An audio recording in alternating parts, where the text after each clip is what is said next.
আসসালামু আলাইকুম ওয়া রাহমাতুল্লাহি ওয়া বারাকাতুহু। আমি যে টপিকটা নিয়ে আজকে আলোচনা করব সেটা হচ্ছে prophetic mindset through the lens of সিরা or through the lens of সুন্নাহ। রাসূল সাল্লাল্লাহু আলাইহি ওয়াসাল্লাম ওনার মাইন্ডসেট কেমন ছিল? মাইন্ডসেট শব্দটার সাথে আমরা মোটামুটি পরিচিত না, সবাই কি বলেন? মাইন্ডসেট মানে কি? মনস্তত্ত্ব, তাই তো? মানুষের মেন্টাল অ্যাটিটিউড, সে যেভাবে ভাবে, যেভাবে চিন্তা করে, একটা মানুষ তার চারপাশের জগৎটাকে যেভাবে দেখে, যেভাবে ভাবে, যেভাবে চিন্তা করে এবং যেভাবে সে সিদ্ধান্ত নেয়, এটাকে বলে তার mindset, the way of thinking. তো রাসূলুল্লাহ সাল্লাল্লাহু আলাইহি ওয়া আলিহি ওয়াসাল্লামের মাইন্ডসেট কেমন ছিল? তিনি বিভিন্ন সিচুয়েশনে কিভাবে এই সিচুয়েশনটাকে ডিল করতেন, ওনার অ্যাপ্রোচ কেমন ছিল, কোন পরিস্থিতিতে কিভাবে রিয়্যাক্ট করতেন, কিভাবে রেসপন্স করতেন, কিভাবে থিঙ্ক করতেন, কিভাবে ডিসিশন মেকিং করতেন, এই টোটাল বিষয়টাকে আজকে আমরা prophetic mindset through the lens of সিরাতে কভার করবার চেষ্টা করবো ইনশাআল্লাহ। একটু ভারী টপিক, তারপরে খুব সহজ করে উপস্থাপন প্রেজেন্টেশন করতে পারলে এটা বোঝা যাবে ইনশাআল্লাহ বিইذনিল্লাহ। তাহলে আমি প্রায়ই রাসূল সাল্লাল্লাহু আলাইহি ওয়াসাল্লামের মাইন্ডসেট বোঝানোর জন্য সিরাতে ঢুকে যাব, মানে রাসূল সাল্লাল্লাহু আলাইহি ওয়াসাল্লামের আসিরা আল আতেরা আল মুবারাকা, ওনার বায়োগ্রাফিতে প্রবেশ করব এবং সেখান থেকে রেফারেন্সগুলো শেয়ার করব আপনাদের সাথে, এবং সুন্নাহ থেকে রেফারেন্স শেয়ার করব, যাতে করে আমাদের কাছে ক্লিয়ার হয় যে ওনার মাইন্ডসেটটা কেমন, দৃষ্টিভঙ্গি কেমন। আমরা অনেকে বলি না যে দৃষ্টিভঙ্গি বদলান তো জীবন বদলে যাবে, এটা বলি না আমরা? তার মানে এটা খুব গুরুত্বপূর্ণ, মাইন্ডসেট খুব গুরুত্বপূর্ণ। আমরা প্রফিটিক মাইন্ডসেট নিয়ে কথা বলবো ইনশাআল্লাহ। আমি আমার রিসার্চে 12টা মাইন্ডসেট খুঁজে পেয়েছি, based on my personal research. আরও কিছু মাইন্ডসেট থাকতে পারে, কিন্তু মেইনলি ঘুরে ফিরে এই 12টার মধ্যেই সীমাবদ্ধ রাসূল সাল্লাল্লাহু আলাইহি ওয়াসাল্লামের মাইন্ডসেট। সেই 12টা মাইন্ডসেট কি কি, আমি পয়েন্টগুলো উল্লেখ করে আমি মূল আলোচনাতে প্রবেশ করছি। প্রথম হচ্ছে গড সেন্ট্রিক মাইন্ডসেট, 2 নম্বরে ভিশন ওরিয়েন্টেড, 3 নম্বরে উইজডম ড্রিভেন, 4 নম্বরে রিফর্ম সেন্ট্রিক, 5 নম্বরে ওপেন মাইন্ডেড, 6 নম্বর এন্টারপ্রেনাল, 7 নম্বর কনসিডারেট, 8 নম্বর ট্রান্সপারেন্ট, 9 নম্বর অ্যাপ্রিসিয়েটিভ, 10 নম্বর হচ্ছে ফ্লেক্সিবল, 11 নম্বর অপটিমিস্টিক, 12 নম্বর হচ্ছে resilient. Based on my research, আমার ক্ষুদ্র গবেষণায় আমি খুঁজে পেয়েছি যে রাসূল সাল্লাল্লাহু আলাইহি ওয়াসাল্লাম এই ধরনের মানসিকতার অধিকারী ছিলেন, এই অ্যাপ্রোচের অধিকারী ছিলেন। প্রথম যেই মাইন্ডসেটটা নিয়ে আমরা আলোচনা করব সেটা হচ্ছে গড সেন্ট্রিক মাইন্ডসেট বা আল্লাহ সেন্ট্রিক মাইন্ডসেট। অর্থাৎ রাসূল সাল্লাল্লাহু আলাইহি ওয়াসাল্লাম যে কোনো কাজে তিনি আল্লাহ তাআলাকে ফিল করতেন, সব কিছু ছিল আল্লাহ তাআলা কেন্দ্রিক। যাই তিনি করতেন না কেন, একজন মহান সত্তার সন্তুষ্টির জন্যই তিনি সেটা করতেন। তিনি কে? আওয়াজ করে বলুন, তিনি কে? আল্লাহ সুবহানাহু ওয়া তাআলা। তার সন্তুষ্টির জন্যই তিনি সব কিছু করতেন এবং সবসময় তিনি এটা ফিল করতেন যে আমার আসল ভরসা স্থল হচ্ছে আল্লাহ তাআলা। আসল ভরসা স্থল কে? আল্লাহ তাআলা। এবং আল্লাহকেই তিনি ওনার নিজের অভিভাবক হিসেবে সবসময় চিন্তা করতেন এবং তার দয়ার পরশেই যে আমরা বেঁচে আছি, তিনি যে আমাকে আগলে রেখেছেন, সার্বক্ষণিক এটাকে মনের মধ্যে ধারণ করা, সবসময় এই চিন্তাটা ভেতরে লালন করা, এটাকেই বলে গড সেন্ট্রিক মাইন্ডসেট বা আল্লাহ সেন্ট্রিক মাইন্ডসেট। এই মাইন্ডসেটের অধিকারী যদি আপনি হতে পারেন, আপনি একটা ডিভাইন পাওয়ার শিল্ডের ভেতরে থাকবেন, একটা ডিভাইন প্রোটেকশনে থাকবেন। চারিদিকে তুফান, ঝঞ্ঝা, ঝড়, অনেক কিছু, কোনো কিছু আপনাকে স্পর্শ করবে না, কারণ আপনার গড সেন্ট্রিক মাইন্ডসেট আছে। একটা মহাশক্তিধর সত্তার সাথে আপনার সংযোগায়ন আছে, কানেক্টিভিটি আছে। সো প্রথম মাইন্ডসেটটা হচ্ছে গড সেন্ট্রিক মাইন্ডসেট। রাসূল সাল্লাল্লাহু আলাইহি ওয়াসাল্লাম সবসময় সব কিছু আল্লাহ তাআলার সন্তুষ্টির জন্য করতেন এবং তিনি ভাবতেন আমার কেউ না থাক, আল্লাহ আছে। যার কেউ নাই তার কে থাকে? আল্লাহ আছে। এটাই হচ্ছে গড সেন্ট্রিক মাইন্ডসেট। আসুন আমরা সিরাতের ভেতরে ঢুকে যাই, যেহেতু আমরা বলেছি থ্রু দ্য লেন্স অফ সিরা। সিরাতের পরতে পরতে, সুন্নাহর পরতে পরতে আমরা দেখব যে তিনি গড সেন্ট্রিক মাইন্ডসেটের অধিকারী ছিলেন কিনা। আল্লাহর হাবিব সাল্লাল্লাহু আলাইহি ওয়া আলিহি ওয়াসাল্লাম একবার একটা যুদ্ধ থেকে ফেরার পথে মরুভূমির মাঝখানে সেনাবাহিনীকে থামিয়ে বিশ্রামের ঘোষণা দিলেন যে তোমরা একটু বিশ্রাম নাও। তো উনি একটা গাছের নিচে বিশ্রামের জন্য গেলেন এবং সেখানে গাছের ডালে ওনার তলোয়ারটা ঝুলিয়ে রাখলেন, ঝুলিয়ে বিশ্রাম নিতে লাগলেন, ঘুমিয়ে পড়লেন। হঠাৎ এক বেদুইন এসে রাসূল সাল্লাল্লাহু আলাইহি ওয়াসাল্লামের এই কোষবদ্ধ তলোয়ারটা কোষমুক্ত করে এরকম হাতে নিল। রাসূল সাল্লাল্লাহু আলাইহি ওয়াসাল্লাম ঘুম থেকে জেগে উঠলেন। এবার বেদুইন বলতে আরম্ভ করলো, মাইয়ামনাউকা মিন্নি, এই মুহাম্মদ তোমাকে এবার কে বাঁচাবে বলো, এই তো আমার হাতে তলোয়ার, কে বাঁচাবে? সাথে সাথেই আল্লাহর হাবিব সাল্লাল্লাহু আলাইহি ওয়া আলিহি ওয়াসাল্লাম উনি উত্তরে বললেন আল্লাহ। উত্তরে কি বললেন? কোনো চিন্তা ভাবনা নাই যে ওরে আঘাত করা যায় কিনা পাল্টা, বা কোনোভাবে ওর কনফিডেন্স ডাউন করা যায় কিনা, এদিক সেদিক কারো সাপোর্ট চাওয়া যায় কিনা, কোনো দিকে না তাকিয়ে কি বললেন? আল্লাহ। সব সময় তিনি আল্লাহ কেন্দ্রিক ছিলেন। এটাকে বলে গড সেন্ট্রিক মাইন্ডসেট। যে কোনো পরিস্থিতিতে তিনি আল্লাহ যে আমার সাথে আছেন এটা কল্পনা করতেন। এবং সুনানে আবু দাউদের একটি বর্ণনা এসেছে, রাসূল সাল্লাল্লাহু আলাইহি ওয়াসাল্লাম কানা নবী সাল্লাল্লাহু আলাইহি ওয়াসাল্লাম ইযা হাযাবাহু আমরুন সাল্লা, তাকে যখন কোনো জিনিস বিচলিত করত তিনি জায়নামাজের মুসল্লায় দাঁড়িয়ে যেতেন, সালাতের জন্য দাঁড়িয়ে যেতেন। বিপদে পড়লেই আল্লাহর কাছে সেটা সঁপে দিতেন, শেয়ার করতেন। আমরা বর্তমানে কোনো বিপদে পড়লেই কি করি? আগে কোথায় শেয়ার করি? ফেসবুকে। আসলে করা উচিত কার সাথে? হ্যাঁ, আমার স্ত্রীর সাথে শেয়ার করার আগেও শেয়ার করব কার সাথে? আমার বন্ধুর সাথে শেয়ার করার আগেও শেয়ার করব কার সাথে? আল্লাহর সাথে। আমরা যদি হিজরতের ঘটনাটাকে একটু অ্যানালাইজ করি তাহলে দেখব যে গারে সাউরে যখন আল্লাহ রাসূল সাল্লাল্লাহু আলাইহি ওয়াসাল্লাম এবং আবু বকর রাদিয়াল্লাহু তাআলা আনহু ওনারা আশ্রয় নিয়েছিলেন রাত্রিবেলায়, কুরাইশরা যখন খুঁজতেছিল, আবু বকর রাদিয়াল্লাহু তাআলা আনহু বলেন যে কুরাইশদের পা দেখা যাচ্ছে, ওরা যে হেঁটে যাচ্ছে, একটু উকি মারলেই আমাদেরকে দেখা যায়। তিনি অত্যন্ত ভীত সন্ত্রস্ত, তটস্থ, নিজের জন্য নয়, রাসূল সাল্লাল্লাহু আলাইহি ওয়াসাল্লামের সেফটির জন্য। রাসূল সাল্লাল্লাহু আলাইহি ওয়াসাল্লাম আবু বকর রাদিয়াল্লাহু তাআলা আনহুকে বলেন যে আবু বকর চিন্তা করো না, লা তাহসান ইন্নাল্লাহা মা'ানা, আবু বকর চিন্তা করো না, আল্লাহ আমাদের সাথে আছেন। সুবহানাল্লাহ। আমাদের সাথে কে আছেন? আল্লাহ আমাদের সাথে আছেন। এটা হচ্ছে গড সেন্ট্রিক মাইন্ডসেটের উদাহরণ। আপনার মনকে বুঝাতে হবে যে আল্লাহ আমার সাথে আছে। মনকে তুমি বুঝিয়ে বলো আল্লাহ আছে আমার সাথে। এই বাক্যটা মুখস্থ করা যাবে? মনকে তুমি বুঝিয়ে বলো আল্লাহ আছেন আমার সাথে। আপনার পুরো জীবনের সব কাজের সাথে যদি এই বাক্যটাকে মিলিয়ে ফেলতে পারেন দেখবেন যে কোনো কিছুই আপনার ক্ষতি করতে পারতেছে না। এটাকে বলে গড সেন্ট্রিক মাইন্ডসেট। আল্লাহ আমার সাথে আছেন, কেউ নাই কিন্তু আল্লাহ তাআলা আমার সাথে আছেন। এবং গড সেন্ট্রিক মাইন্ডসেটের সবচেয়ে বড় সুবিধা হচ্ছে আপনার মনে কখনো হতাশা কাজ করবে না, হতাশা বাঁধবে না, কারণ আপনার সাথে এক মহাশক্তিধরের কানেক্টিভিটি আছে। তিনি কে বলুন তো আওয়াজ করে? তিনি আল্লাহ। হতাশা আসবে না। এই যে আমাদের জাতীয় জীবনের এখন সবচাইতে বড় বড় সমস্যাগুলোর যদি আমরা লিস্ট করি, একটা বড় সমস্যা হচ্ছে ডিপ্রেশন, তাই না? আমরা ডিপ্রেশনে ভুগি না? আপনাদের ডিপ্রেশন হয় কখনো? আচ্ছা, ডিপ্রেশন কাকে বলে আগে বলে। ডিপ্রেশন হচ্ছে আপনার আর আপনার রবের মাঝে যে দূরত্ব, এটার নাম ডিপ্রেশন। আই রিপিট, আমার আর আমার রবের মাঝে যে গ্যাপ, আমাদের সম্পর্কের যে দূরত্ব, এটার নাম কি? ডিপ্রেশন। আপনি যত আল্লাহর সাথে সম্পর্ক জোরদার করতে পারবেন, ডিপ্রেশন আপনার থেকে দৌড়ে পালাবে। এজন্য আমাদের বিশ্বাসীদের জীবনে কোনো ডিপ্রেশন নাই। আছে? আমাদের ডিকশনারিতে কোনো ডিপ্রেশন আছে বলেন তো? আমাদের সাথে আল্লাহর সম্পর্ক কেমন বলেন? মজবুত? আলহামদুলিল্লাহ পড়ুন সবাই।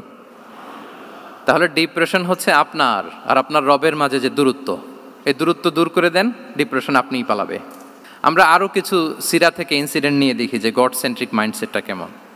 দ্বিতীয় হিজরিতে যে বদরের যুদ্ধ হলো, সে বদরের যুদ্ধে ইবনে মাসউদ রাদিয়াল্লাহু তাআলা আনহু তিনি বর্ণনা করেন যে আল্লাহ রাসূল সাল্লাল্লাহু আলাইহি ওয়াসাল্লাম আগামীকাল যুদ্ধ, এর আগের দিন রাতে তিনি হাত তুলে এরকম দোয়া করতেছিলেন। আমরা তো এইভাবে দোয়া করি। আল্লাহর হাবিব সাল্লাল্লাহু আলাইহি ওয়াসাল্লাম তিনি দোয়া করতে করতে ইমোশনালি হাত এরকম উঁচু করে, হাত্তা ইউরা বায়াদু ইবতাইহি, বগলের শুভ্রতা দেখা যাচ্ছিল, উনি দোয়া করতেছিলেন আল্লাহুম্মা আনজিজ লি মা ওয়া'আতানি, আল্লাহুম্মা আতিনি মা ওয়া'আতানি, আল্লাহ তুমি যে বিজয় দিবে বলে প্রতিশ্রুতি করেছিল, ওই বিজয় আমাদেরকে দাও, ওই ভিক্টরি আমাদেরকে দাও, দোয়া করছিলেন। সাইয়েদনা আলী রাদিয়াল্লাহু তাআলা আনহু উনি বর্ণনা করছেন যে বদরের যুদ্ধের আগের রাতে আমরা সবাই ঘুমোচ্ছিলাম, কিন্তু রাসূল সাল্লাল্লাহু আলাইহি ওয়াসাল্লামকে দেখলাম যে না, উনি হাত তুলে শুধু আল্লাহর কাছে কান্না করছেন, দোয়া করছেন। আবু বকর রাদিয়াল্লাহু তাআলা আনহু উনি বলেন যে আমি যে দেখলাম যে তিনি ফজর পর্যন্ত দোয়া চালিয়েই যাচ্ছিলেন, দোয়া চালিয়েই যাচ্ছিলেন, দোয়া কন্টিনিউ করছিলেন তিনি। এবং দোয়া করতে করতে রাসূল সাল্লাল্লাহু আলাইহি ওয়াসাল্লাম এতটাই ইমোশনাল হয়ে গেলেন যে ওনার গায়ের চাদরটা নিচে পড়ে গেল। আবু বকর রাদিয়াল্লাহু তাআলা আনহু যে বলেন ইয়া নবী আল্লাহ কাফাকা মুনাশাদাতুকা রাব্বাক ফাইন্নাহু সায়ুনজিজু লাকা মা ওয়া'দাক, হে নবী যথেষ্ট, এনাফ ইজ এনাফ, অনেক হয়েছে নবী, আন্না, আর কাঁদতে হবে না, আপনার রব আপনাকে ভিক্টরি বা বিজয় দান করবে ইনশাআল্লাহ। তাহলে দেখেন, যুদ্ধের আগের রাতে সেনাপ্রধান কি করে? এই কৌশল ওই কৌশল, কোন দিক দিয়ে অ্যাটাক করা যাবে, ওয়ার স্ট্র্যাটেজি ঠিক করে, তার সাথে যারা আছে তাদের সাথে পরামর্শ করে। কিন্তু রাসূল সাল্লাল্লাহু আলাইহি ওয়াসাল্লাম সব কিছু সেট করে দিয়ে কার সাথে কানেক্টিভিটি গড়েছেন বলুন তো? আল্লাহর সাথে। This is called God centric mindset, Allah centric mindset. আমার হৃদয়টা সবসময় কার সাথে জুড়ে থাকবে? আল্লাহর সাথে, কারণ উনি ছাড়া আমার কোনো ঠিকানাই নেই। তাহলে এই মেন্টালিটি যদি আমরা ধারণ করতে পারি, এটাকে বলে গড সেন্ট্রিক মাইন্ডসেট। তাহলে রাসূলুল্লাহ সাল্লাল্লাহু আলাইহি ওয়া আলিহি ওয়াসাল্লামের যে 12টা মাইন্ডসেটের কথা আমরা বলেছি, তার প্রথমটা হচ্ছে গড সেন্ট্রিক। আল্লাহ তাআলা আমাদেরকে গড সেন্ট্রিক মাইন্ডসেট দান করুক। আমরা যে কোনো পরিস্থিতিতে যেভাবেই থাকি না কেন, আমরা বিপদে আপদে সবসময় ভরসা রাখবো কার উপর? এটাই হচ্ছে গড সেন্ট্রিক বা আল্লাহ সেন্ট্রিক মাইন্ডসেট। আচ্ছা, 2 নাম্বার মাইন্ডসেট হচ্ছে vision oriented mindset. Vision oriented mindset মানে হচ্ছে যার মধ্যে দূরদর্শিতা আছে, ফার সাইটেডনেস আছে, who can anticipate the future, যে ভবিষ্যৎ আগাম অনুমান করে ফেলতে পারে, সামনের পরিস্থিতিকে আগাম অনুমান করতে পারার যে যোগ্যতা বা দীর্ঘমেয়াদী চিন্তা করতে পারার যে ক্যাপাসিটি, এটাকে বলে ভিশন ওরিয়েন্টেড মাইন্ডসেট। এটা আল্লাহ রাসূল সাল্লাল্লাহু আলাইহি ওয়া আলিহি ওয়াসাল্লামকে আল্লাহ তাআলা দান করেছেন। উনি ভবিষ্যৎকে আগাম বুঝতে পারতেন, আগাম অনুমান করতে পারতেন, এবং সে অনুযায়ী তিনি স্ট্র্যাটেজি, প্ল্যান, পরিকল্পনা এটা তিনি সাজাতে পারতেন। এটাকে বলে ভিশন ওরিয়েন্টেড মাইন্ডসেট। এবার আসুন আমরা সিরাতের কিছু ইনসিডেন্টকে সামনে নিয়ে আসি যে তিনি কীরকম ভিশন ওরিয়েন্টেড মাইন্ডসেটের অধিকারী ছিলেন। আমরা সবাই হুদাইবিয়ার ঘটনা জানি না? কত হিজরিতে ঘটেছিল বলুন তো সবাই? 6ষ্ঠ হিজরিতে। লাকাদ সাদাকাল্লাহু রাসূলাহুর রুইয়া বিল হক লাতাদখুলুন্নাল মাসজিদাল হারামা ইনশাআল্লাহু আমিনিন। রাসূল সাল্লাল্লাহু আলাইহি ওয়াসাল্লাম 6ষ্ঠ হিজরিতে মদিনায় স্বপ্নে দেখলেন যে তিনি উমরা করতে যাচ্ছেন। তো নবীদের স্বপ্ন এটা কেবল স্বপ্ন নয়, এটা আল্লাহর পক্ষ থেকে ওয়াহি, রেভেলেশন। তো সেই হিসেবে তিনি 1400 সাহাবা নিয়ে উমরা করতে চলে গেলেন মক্কায়, কিন্তু মক্কাবাসী ঢুকতে দিল না, থামিয়ে দেয়া হলো। তো তখন একটা চুক্তি হয়েছিল, ওই চুক্তিতে বলা হলো, রাসূল সাল্লাল্লাহু আলাইহি ওয়াসাল্লাম লিখতে বললেন যে লিখো মিন মুহাম্মদ রাসূলিল্লাহ, আল্লাহর রাসূল মুহাম্মদের পক্ষ থেকে কুরাইশদের সাথে এই চুক্তি। কুরাইশরা আপত্তি করলো যে না, শুধু মুহাম্মদ লেখা যাবে, রাসূলুল্লাহ লেখা যাবে না, কারণ তুমি যে রাসূলুল্লাহ, আল্লাহর রাসূল, এটা যদি আমরা মেনে নেই তাহলে তোমার সাথে আর আমাদের দ্বন্দ্ব কিসের, আমরা তো ভাই ভাই হয়ে গেলাম, রাসূলুল্লাহ কাটো। সাহাবারা কেউ রাজি হয় না, বিশেষ করে ওমরে ফারুক রাদিয়াল্লাহু তাআলা, উনি রাজি হয় না, না না এটা কাটা যাবে না। রাসূল সাল্লাল্লাহু আলাইহি ওয়াসাল্লাম অনেক বলে কয়ে বুঝালেন যে না, দীর্ঘমেয়াদী চিন্তা করতে গেলে আমাদের এখন একটা শান্তি চুক্তির দরকার আছে, যাতে করে আমরা আমাদের গ্লোবাল নেভিগেশন সিস্টেম, দাওয়া সিস্টেমকে আরও স্ট্রং করতে পারি। অনেক বলে কয়ে রাসূলুল্লাহ কাটা হলো। এরপর তারা বলে চুক্তিতে লিখো যে এই বছর উমরা করতে দেয়া হবে না, এই বছর ফিরে যাবেন আপনারা সবাই। এটাও সাহাবারা রাজি হয় না, আল্লাহ রাসূল সাল্লাল্লাহু আলাইহি ওয়াসাল্লাম রাজি হলেন। আবার আরেকটা ক্লোজে লেখা হলো যে আগামী বছর আসলেও 3 দিনের বেশি থাকা যাবে না, সেটাও রাজি হয়ে গেল রাসূল সাল্লাল্লাহু আলাইহি ওয়াসাল্লাম, সাহাবারা রাজি হচ্ছেন না। এরপর মক্কা থেকে কোনো লোক মদিনায় গেলে মদিনাবাসী তাকে রাখতে পারবে না, ফেরত দিতে হবে। কিন্তু মদিনা থেকে কোনো লোক মক্কায় আসলে মক্কাবাসী তাকে ফেরত দিতে বাধ্য থাকবে না। দেখেন, একটার পর একটা মুসলমানদের বিরুদ্ধে সব ক্লোজ যাচ্ছে, কোনো সাহাবীরাই রাজি হচ্ছেন না। কিন্তু আল্লাহ রাসূল সাল্লাল্লাহু আলাইহি ওয়া আলিহি ওয়াসাল্লাম তিনি বললেন যে না, লিখো লিখো। উমরে ফারুক রাদিয়াল্লাহু তাআলা আনহু এতটাই রাগান্বিত হলেন, তিনি প্রশ্ন করলেন, ইয়া রাসূলুল্লাহ, আলাইসা আনতা নাবিয়্যুন হক, আপনি এই যে কম্প্রোমাইজের পর কম্প্রোমাইজ করে যাচ্ছেন, আপনি কি সত্য নবী নন, সত্য রাসূল নন? আলাসনা আলা দীনিন হক, আমরা কি সত্যের উপর প্রতিষ্ঠিত নই? আলাইসাল কুরআনু কিতাবুন হক, তো সব যদি সত্য হয় আপনি কেন এগুলো মানছেন? রাসূল সাল্লাল্লাহু আলাইহি ওয়াসাল্লাম বললেন যে ওমর, তুমি বাদ সেদো না, মেনে নাও। মেনে নিলেন, এবং এই মেনে নেওয়াটাকেই আল্লাহ ভিক্টরি বলে ঘোষণা দিলেন, বিজয় বলে। আল্লাহু আকবার। ইন্না ফাতাহনা লাকা ফাতহাম মুবিনা।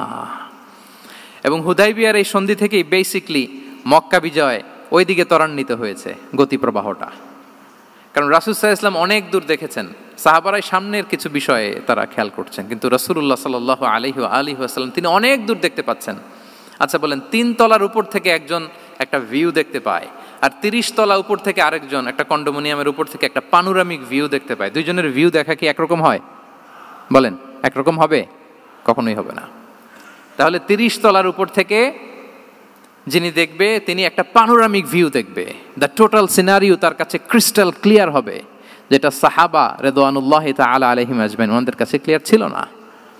এবং ঠিকই এই যে এটা তো বেশি দিন স্থায়ীও হয়নি, 6ষ্ঠ হিজরি থেকে 8ম হিজরি, মাত্র 3 বছরের ব্যবধানে রাসূল সাল্লাল্লাহু আলাইহি ওয়াসাল্লাম যত রিজিওনাল সুপার পাওয়ার ছিল, ওয়ার্ল্ড সুপার পাওয়ার ছিল, পার্সিয়ান এম্পায়ার, তারপর Roman empire, Byzantine empire, Egyptian empire, সব এম্পায়ারদের কাছে চিঠি পাঠিয়েছেন, সালামুন আলা মান ইত্তাবা আল হুদা আসলিম তাসলাম।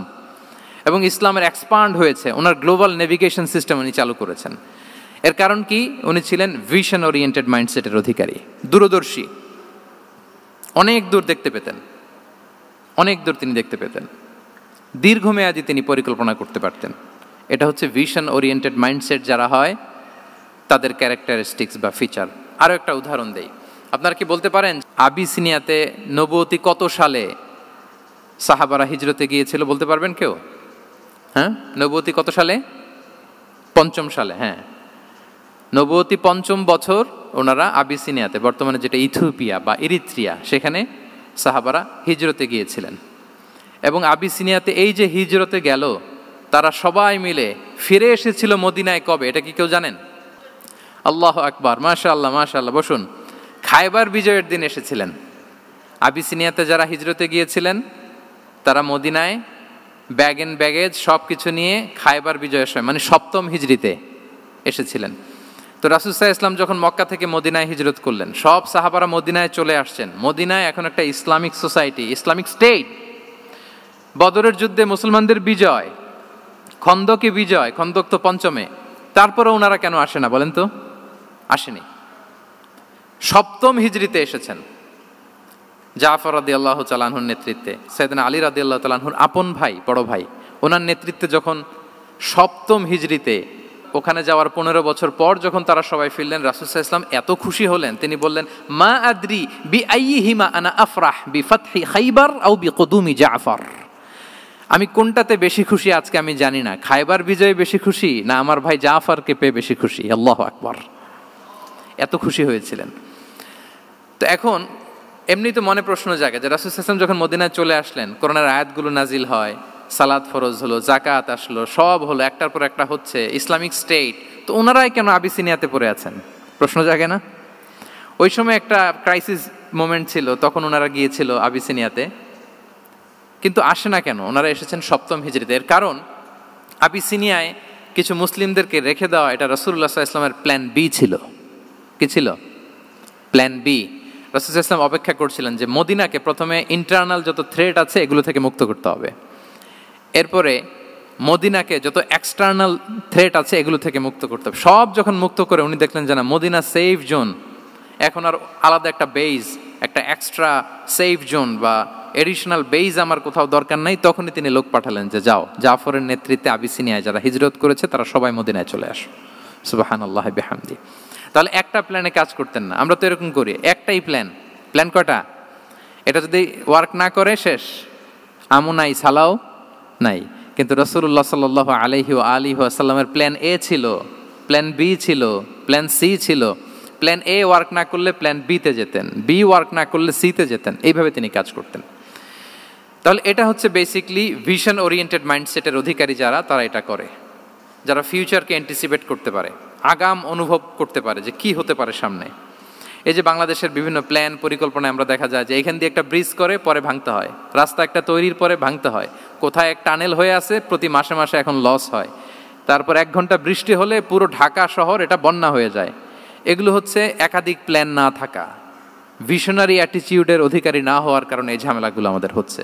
তো প্রফেটিক সিরার এই প্রফেটিক মাইন্ডসেট থেকে আমাদের নেয়ার বিষয় হচ্ছে এটা, যে আমাদেরকে ভিশনারি অ্যাটিটিউডের হতে হবে। রাসূল সাল্লাল্লাহু আলাইহি ওয়াসাল্লাম ভিশন ওরিয়েন্টেড মেন্টালিটির ছিলেন। আগাম, আজ থেকে 50 বছর পরে বাংলাদেশে কি ক্রাইসিস হতে পারে, আজ থেকে ঠিক 100 বছর পরে বাংলাদেশে কি হতে পারে, ওই রোডম্যাপকে সামনে রেখে আমাদেরকে প্ল্যান করতে হবে। এটাকে বলে ভিশন ওরিয়েন্টেড মাইন্ডসেটের অধিকারী হওয়া। 3 নাম্বার হচ্ছে উইজডম ড্রিভেন মাইন্ডসেট। উইজডম মানে হচ্ছে প্রজ্ঞা। প্রজ্ঞা কি? জ্ঞান আর কমন সেন্স দুইটা একসাথে হইলে ওইটারে প্রজ্ঞা বলে। When the knowledge and common sense join together, it reflects as wisdom. আপনার জ্ঞান এবং আপনার কমন সেন্স একসাথে হইলে ওইটা উইজডম হয়ে যায়। রাসূল সাল্লাল্লাহু আলাইহি ওয়াসাল্লাম ছিলেন প্রজ্ঞায় সমৃদ্ধ এক মননের অধিকারী। ওনার সব কিছুতেই প্রজ্ঞা ছিল। উইজডম ইন গিভিং অ্যাডভাইস, উপদেশ দেওয়ার সময় ছিল। উইজডম ইন পলিসি মেকিংয়ের সময় সেখানে প্রজ্ঞা ছিল। Wisdom in action strategic plan, কোনো স্ট্র্যাটেজিক প্ল্যানের ক্ষেত্রে প্রজ্ঞা ছিল। রাসূল সাল্লাল্লাহু আলাইহি ওয়াসাল্লাম একই প্রশ্নের উত্তর এক একজনকে এক একভাবে দিতেন। অনেক সাহাবারা জিজ্ঞেস করতেন যে রাসূলুল্লাহ একই প্রশ্ন, একে বললেন এইটা, ওরে বললেন ওইটা, ওরে বললেন আরেকটা, এটা কেন? তো রাসূল সাল্লাল্লাহু আলাইহি ওয়াসাল্লাম বললেন যে আমি জানি ওর কিসে ঘাটতি, আমি জানি ওর কি প্রয়োজন, আমি জানি ওকে কোন নাসিহাটা দিলে কাজ করবে, ফলে এক একজনকে আমি এক একভাবে ক্লারিফাই করেছি। আল্লাহু আকবার। This is called wisdom.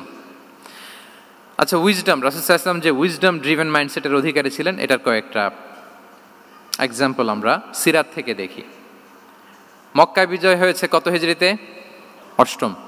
অষ্টম হিজরিতে যখন মক্কা বিজয় হলো, তখন রাসূল সাল্লাল্লাহু আলাইহি ওয়াসাল্লাম আম্মাজান আয়েশার সাথে গল্প করছিলেন আর বলছিলেন, আয়েশা, লাউলা হাদাসাতু আহদি কওমিকা বিল কুফরি লা নাকাতুল কাবাতা ওয়া লা জাআলতুহা আলা আসাসি ইব্রাহিম। আয়েশা, তোমার এই মক্কাবাসী, তোমার এলাকার লোকজন যদি একটা কেওস সৃষ্টি না করতো, তাহলে কাবার যে আসল শেপ, আমি ওই আসল শেপে এটাকে ফেরত নিতাম, কিন্তু নিতে গেলে এখন একটা ঝামেলা বাঁধবে, এজন্য নিব না। ব্যাপারটা হচ্ছে, আমরা এখন যে কাবাটাকে দেখি, এটা হচ্ছে স্কয়ার আকৃতির। স্কয়ার মানে কি? বর্গাকৃতি, তাই তো? বর্তমান কাবা কোন আকৃতির বলেন তো? একটা বড় কিউবের সাইজ না? দূর থেকে দেখলে মনে হয় একটা বড় কিউবের সাইজ, কিউবের আকৃতি মানে স্কয়ার, চতুর্ভুজ। কিন্তু সাইয়েদনা ইব্রাহিম আলাইহিস সালাম যে কাবা নির্মাণ করেছিলেন, এটা কিন্তু এরকম কিউব ছিল না, ওটা ছিল রেক্ট্যাঙ্গেল। রেক্ট্যাঙ্গেল ছিল, মানে আয়তাকৃতির ছিল, এরকম লম্বা। এই যে এই টেবিলটা যেরকম, টেবিলের যে শেপ এরকম ছিল, এরকম লম্বা কাবাঘর ছিল আয়তাকৃতির। কিন্তু এখন এটা কমে স্কয়ার আকৃতির হয়ে গেছে। এর কারণটা কি? কাবা একবার ওখানে অগ্নিকাণ্ড ঘটার কারণে ধ্বংস হয়েছিল, ফলে কাবাকে আবার রিনোভেশন করা লেগেছিল, পুনর্নির্মাণ। তো কুরাইশরা সিদ্ধান্ত নিয়েছিল, কাবা পুনর্নির্মাণে আমরা কোনো হারাম টাকা ইউজ করব না, যার কাছে যত হালাল টাকা আছে নিয়ে আসা হলো। কিন্তু হালাল টাকা যতটুকু জমা হয়েছে, এটা দিয়ে পুরো কাবা নির্মাণ হয় না, অর্ধেক হয়। ফলে কাবা যে আয়তাকৃতির ছিল, সেটা না হয়ে গেছে কি বলেন? বর্গাকৃতির, মানে স্কয়ার। ওই স্কয়ার কাবাই আজ পর্যন্ত রয়ে গেছে। কিন্তু ওই যে আয়তক্ষেত্রের যে শেপের মধ্যে যতটুকু জায়গা বাকি ছিল, ওইখানে দেখবেন একটা ক্রিসেন্টের মতো আছে, হেজরে ইসমাইল, হাতিমে কাবা বলে। ওইটার ভিতরে নামাজ পড়া আর কাবার ভিতরে নামাজ পড়া একই হুকুম। ওইটার ভিতরে নামাজ পড়া আর কাবার ভিতরে নামাজ পড়া কি একই হুকুম। ফলে ওই হাতিমের ভেতরে ফরজ সালাত আদায় হয় না, নফল সুন্নাত পড়া যায়। এমনকি কাবার ভেতরেও ফরজ সালাত আদায় করলে আদায় হবে না, কারণ নামাজের ফরজের মধ্যে একটা ফরজ হচ্ছে ইলা জিহাতিল কাবা, টু দ্য ডাইরেকশন অফ কেবলা। আপনার কেবলা মুখী হইতে হবে না। আপনি তো কাবার ভিতরে ঢুকে গেছেন, এখন কাবা কোন দিকে? কাবা তো নাই, বের হইতে হবে। বের হয়ে কাবা মুখী হলে সালাত হবে। I think you got the point. তো তাহলে রাসূল সাল্লাল্লাহু আলাইহি ওয়াসাল্লামের উইজডম বা প্রজ্ঞাটা এখানে দেখেন। আম্মাজান আয়েশা রাদিয়াল্লাহু তাআলা আনহাকে উনি বললেন যে, আয়েশা, মক্কা তো বিজয় হলো, মক্কার কন্ট্রোল তো এখন আমার হাতে। চাইলে আমি কাবাকে ভেঙে সেই ইব্রাহিম আলাইহিস সালামের যে বেইজ, ওরকম লম্বা করে শেপ দিতে পারি, কিন্তু দিব না। কেননা দিলে মক্কা একটা ক্যাওস হতে পারে। কি হতে পারে? কারণ তারা একেবারে ভেরি রিসেন্ট মুসলমান হয়েছে, তারা না বুঝেই বলবে যে সেই আদি কাবা, মুহাম্মদ এই কাবার অপমান করেছে, কাবাকে ভুলুণ্ঠিত করেছে, সম্মানকে নষ্ট করেছে, এরকম একটা কোশ্চেন রাইজ করতে পারে। এই জন্য আমি করলাম না। সুবহানাল্লাহ। This is called wisdom. এটাকে কি বলে? প্রজ্ঞা। এটাকে প্রজ্ঞা বলে। তাহলে আপনার জ্ঞান এবং আপনার কমন সেন্স দুইটা যখন কানেক্ট করে, তখন সেটা প্রজ্ঞা হয়। প্রজ্ঞার আরেকটা উদাহরণ যদি দেই সিরাত থেকে, রাসূল সাল্লাল্লাহু আলাইহি ওয়াসাল্লামের যে কনফ্লিক্ট রিজলভিং ক্যাপাসিটি ছিল, যখন কাবাকে পুনর্নির্মাণ করা হচ্ছে, তখন হাজরে আসওয়াদকে বের করা লেগেছিল, এবং রিনোভেশন শেষে আবার হাজরে আসওয়াদকে তার জায়গা মতো, মানে ব্ল্যাক স্টোন, যেটাতে চুমু দিলে মানুষের গুনাহ মাফ হয়ে যায়, হাজরে আসওয়াদ, চিনতে পেরেছেন না? ফলে অনেক বোনেরা যাদের জন্য হেজাব নিকাব মেনটেন করা হচ্ছে ফার্জ, পর্দার কোনো বালাই নাই, পুরুষের সাথে ধাক্কা ধাক্কি করে তার শরীর মিশে যাচ্ছে, গা মিশে যাচ্ছে, ধাক্কা ধাক্কি করে একটা সুন্নতের জন্য ফরজকে স্যাক্রিফাইস করে ফেলতেছে। মানে ফোকাস ঠিক নাই আর কি, কোথায় যে কোনটা করতে হবে ওইটাই ভুলে গেছে। তো এই হাজরে আসওয়াদ পাথরকে আবার জায়গা মতো রাখতে হবে। এখন কে রাখবে এই নিয়ে মারামারি মক্কায়। বড় বড় চারটা গোত্র বলে, এই গোত্র বলে আমি রাখবো, এই গোত্র বলে আমি রাখবো, আরেক গোত্র বলে রক্তের গঙ্গা বইয়ে দেবো মক্কায়, কিন্তু এই সম্মান অন্যকে নিতে দিব না, কারণ ইটস ভেরি প্রেস্টিজিয়াস ইস্যু। যা আমাদের গোত্র এই ব্ল্যাক স্টোন হাজরে আসওয়াদকে নিয়ে জায়গা মতো রেখেছে, এটা কাউকে দিব না। তো সবাই যখন মারমুখী, তখন আল্লাহ রাসূল সাল্লাল্লাহু আলাইহি ওয়া আলিহি ওয়াসাল্লাম তিনি সমাধান দিলেন যে মারামারির দরকার নাই, একটা চাদর নিয়ে আসো। নিয়ে আসা হলো। 4 গোত্রের 4 লিডারকে বললেন চাদরের 4 কোণা ধরো। চারজন চার কোনা ধরলো, রাসূল সাল্লাল্লাহু আলাইহি ওয়াসাল্লাম তিনি পাথরটা নিয়ে মাঝখানে রাখলেন। এবার চার নেতাকে বললো, আসো, জাতীয় চার নেতা চলে আসো, কাবার সামনে চলে আসলো। এরপরে আল্লাহ রাসূল সাল্লাল্লাহু আলাইহি ওয়াসাল্লাম ওনার মোবারক হাত দিয়ে, বরকতময় হাত দিয়ে হাজরা আসওয়াদকে নিয়ে নিজ হাতে রাখলেন। এবার সবাই হ্যাপি, কারণ অংশগ্রহণ করতে পারছে। আসলে সব মূল স্ট্যাটাস কিন্তু চলে গেছে রাসূলের দিকে, নাকি? ওরা তো এটা টাচও করতে পারে নাই, পারছে? ওরা চাদর ধরেই হ্যাপি, কিন্তু পাথরটা ধরেছিল কে? রাসূল সাল্লাল্লাহু আলাইহি ওয়াসাল্লাম। চাদরে রেখেছিল কে? রাসূল সাল্লাল্লাহু আলাইহি ওয়াসাল্লাম। চাদর থেকে নিয়ে আবার কাবা ঘরে সেট করেছিল কে? রাসূলুল্লাহ সাল্লাল্লাহু আলাইহি ওয়া আলিহি ওয়াসাল্লাম। এভাবে উনি কনফ্লিক্ট রিজলভ করতেন থ্রু হিজ উইজডম, ওনার প্রজ্ঞার মধ্য দিয়ে। আমরা যদি তায়েফের ঘটনা দেখি, রক্তাক্ত হয়েছেন, পাহাড় রক্ষী ফেরেশতারা এসে বলেছে, রাসূলুল্লাহ জাস্ট অর্ডার করেন, আমরা কলাপস করবো এমনভাবে the entire Taif city will be collapsed, একেবারে স্ম্যাশ করে দিব, পাউডার হয়ে যাবে। রাসূল সাল্লাল্লাহু আলাইহি ওয়াসাল্লাম বললেন, না, বাল আরজু আন ইউখরিজাল্লাহু মিন আসলাবিহিম মান ইয়াবুদুল্লাহ ওয়াহদাহু ওয়া লা ইউশরিকু বিহি শাইআ। তিনি বললেন, না, ওদেরকে ধ্বংস করে দিও না, ওদেরকে ধ্বংস করলে লা ইলাহা পড়বে কে? সুবহানাল্লাহ। কি উইজডম ড্রিভেন ছিলেন উনি। উনি বলেন যে আমি আশা করি, প্রত্যাশা রাখি, দোয়া করি যে ওরা আমাকে প্রত্যাখ্যান করেছে, কিন্তু ওদের যে নেক্সট জেনারেশন, ওরা সাক্ষী দেবে আশহাদু আল্লাহ ইলাহা ইল্লাল্লাহ ওয়া আশহাদু আন্না মুহাম্মাদার রাসূলুল্লাহ। এবং তাই হয়েছে। এখন তায়েফে যান, চারদিক থেকে আল্লাহু আকবার ধ্বনিতে মুখরিত তায়েফ, এবং এত চমৎকার শহর, এটা একটা ট্যুরিস্ট ডেস্টিনেশন হয়ে গেছে। সৌদি আরবিয়াতে যারা যায়, তায়েফ না গেলে লোকদের ভালো লাগে না। ঠান্ডা, সবুজ শ্যামল, রেইনফল হয়, ফলমূল পাওয়া যায়। আব্দুল্লাহ ইবনে আব্বাস রাদিয়াল্লাহু তাআলা আনহুর স্মৃতিধন্য মসজিদ আছে, অনেকগুলো ইউনিভার্সিটি আছে, ইসলামিক ইনস্টিটিউশন আছে। এই যে নয়নাভিরাম তায়েফ, এটা রাসূল সাল্লাল্লাহু আলাইহি ওয়াসাল্লামের উইজডমের ফসল। ওই দিন যদি রাগের চোটে বলতো যে হ্যাঁ দাও, স্ম্যাশ করে দাও, তাইলে এই যে যারা শাহাদা পড়েছে, মুসলিম হয়েছে, এটা কিন্তু হতো না। তাহলে এটা হচ্ছে রাসূল সাল্লাল্লাহু আলাইহি ওয়াসাল্লামের প্রজ্ঞার একটা উদাহরণ। আরও একটা উদাহরণে যাই। রাসূল সাল্লাল্লাহু আলাইহি ওয়াসাল্লাম যখন আকাবার দ্বিতীয় শপথ করে ফেললেন ইয়াসরিববাসীর সাথে, তখনও মদিনা হয়নি, তো তখন মদিনাবাসী বলল যে রাসূলুল্লাহ, আপনি তো এখনো হিজরত করবেন না, তো আমাদেরকে কোরআন শিখাবে কে, সালাত শিখাবে কে? আপনি একজন দায়ী পাঠান, আমাদের সাথে একজন টিচার দেন। রাসূল সাল্লাল্লাহু আলাইহি ওয়াসাল্লাম তখনও মদিনাতে হিজরতে যাননি, আমাদের সাথে একজন দায়ী পাঠাবেন। তো রাসূল সাল্লাল্লাহু আলাইহি ওয়াসাল্লাম একজনকে দায়ী হিসেবে পাঠিয়েছিলেন। বলেন ওই দায়ীর নাম কি? কি নাম? মুসআব ইবনে উমাইর রাদিয়াল্লাহু তাআলা আনহু, যিনি উহুদের যুদ্ধে শহীদ হয়েছিলেন, উনাকে পাঠিয়েছিলেন। দেখেন, উনি আবু বকর রাদিয়াল্লাহু তাআলা আনহুকে পাঠান নাই, পাঠিয়েছেন ওমরে ফারুককে, ওসমান রাদিয়াল্লাহু তাআলা আনহু, আলী রাদিয়াল্লাহু তাআলা আনহু, কাউকে পাঠাইছেন? কারে পাঠালেন? মুসআবকে। এর কারণ হচ্ছে উনি দেখতে খুব স্মার্ট ছিলেন, খুব ড্যাশিং ফেসের অধিকারী ছিলেন, মক্কার এলিট ফ্যামিলির একজন যুবক ছিলেন, এবং উনি সবচাইতে দামি দামি পারফিউম কালেক্ট করে ওইটা দিতেন। উনি মক্কার কোনো রাস্তা দিয়ে হেঁটে গেলে লোকজন বুঝতো এই রাস্তা দিয়ে কিছুক্ষণ আগে হেঁটে গিয়েছে মুসআব ইবনে উমাইর। সুবহানাল্লাহ। আমরা বাংলায় বলি না যে আগে দর্শনদারি পরে গুণবিচারী? এই কথাটার সাথে পরিচিত আপনারা? আগে দর্শনদারি পরে গুণবিচারী। আল্লাহ তাআলা এক একজনকে আমাদেরকে এক এক অবয়বে সৃষ্টি করেছেন। হুয়াল্লাযী ইউসাউবিরুকুম ফিল আরহামি কাইফা ইয়াশা। আল্লাহর একটা নাম হচ্ছে তিনি আল মুসাউবির, দ্য ডিজাইনার। মায়ের গর্ভে থাকতেই আমাদের কার চেহারা, কার কণ্ঠস্বর, কার স্কিন কালার, কে কীরকম হব, সব ফিক্স তিনি ঠিক করে দিয়েছেন। এটা আল্লাহর দেয়া। কিন্তু রাসূল সাল্লাল্লাহু আলাইহি ওয়াসাল্লামের উইজডমের ব্যাপার হচ্ছে তিনি আবু বকর রাদিয়াল্লাহু তাআলা আনহু, ওমর রাদিয়াল্লাহু তাআলা আনহু, ওসমান আলী, কাউকে চুজ না করে কাকে পাঠালেন? মুসআব ইবনে উমাইরকে। যে তাকে দেখলেই সবাই আগে পাগল হয়ে যায়, মানে ইমপ্রেস হয়ে যায়। হ্যাঁ, ফার্স্ট ইমপ্রেশনটা তার খুব ভালো, খুব ভালো। উনি মুসআব ইবনে উমাইরকে পাঠালেন, এবং যেই প্ল্যান সেই কাজ। উনি যে পুরো মদিনা কাঁপায় ফেলছেন, মাশাআল্লাহ। মদিনার ঘরে ঘরে উনি ইসলামের বার্তা পৌঁছে দিয়েছেন, এবং স্বয়ং রাসূলুল্লাহ সাল্লাল্লাহু আলাইহি ওয়াসাল্লামের আগে তিনি মদিনাতে জুমার নামাজ পড়েছিলেন। কারণ জুমার বিধান আসছে, কিন্তু মক্কা এমন একটা ল্যান্ড যেখানে এখনো জুমা পড়া আবশ্যক হয় নাই, চারদিকে কুফর বেষ্টিত। তো রাসূল সাল্লাল্লাহু আলাইহি ওয়াসাল্লাম লোক পাঠিয়েছেন যে জুমার বিধান এসছে, মুসাব তুমি কিন্তু মদিনায় যারা আছে তাদেরকে নিয়ে জুমা পড়ে ফেলো। তো মুসাব রাদিয়াল্লাহু তাআলা আনহু স্বয়ং রাসূলুল্লাহ সাল্লাল্লাহু আলাইহি ওয়াসাল্লামের আগে রাসূল সাল্লাল্লাহু আলাইহি ওয়াসাল্লামের পারমিশন নিয়ে মদিনাতে জুমা কায়েম করে ফেলছে। সুবহানাল্লাহি ওয়া বিহামদিহি। দেখেন, উইজডম ড্রিভেন পার্সোনালিটির অধিকারী ছিলেন, প্রজ্ঞার অধিকারী ছিলেন, অন্য কাউকে পাঠাননি। কাকে পাঠিয়েছেন? মুসআব ইবনে উমাইর। তাহলে উনি যেই কাজটাই করতেন, যেটা বলতেন, যেটাতে এঙ্গেজ হতেন, এর নেপথ্যে প্রজ্ঞা ছিল। কি ছিল ভাই? উইজডম ছিল। আল্লাহ যেন সেই উইজডম আমাদেরকে দান করেন, আল্লাহ যেন সেই প্রজ্ঞা দিয়ে আমাদেরকে সমৃদ্ধ করেন। আমরা সবাই পড়ি আমিন।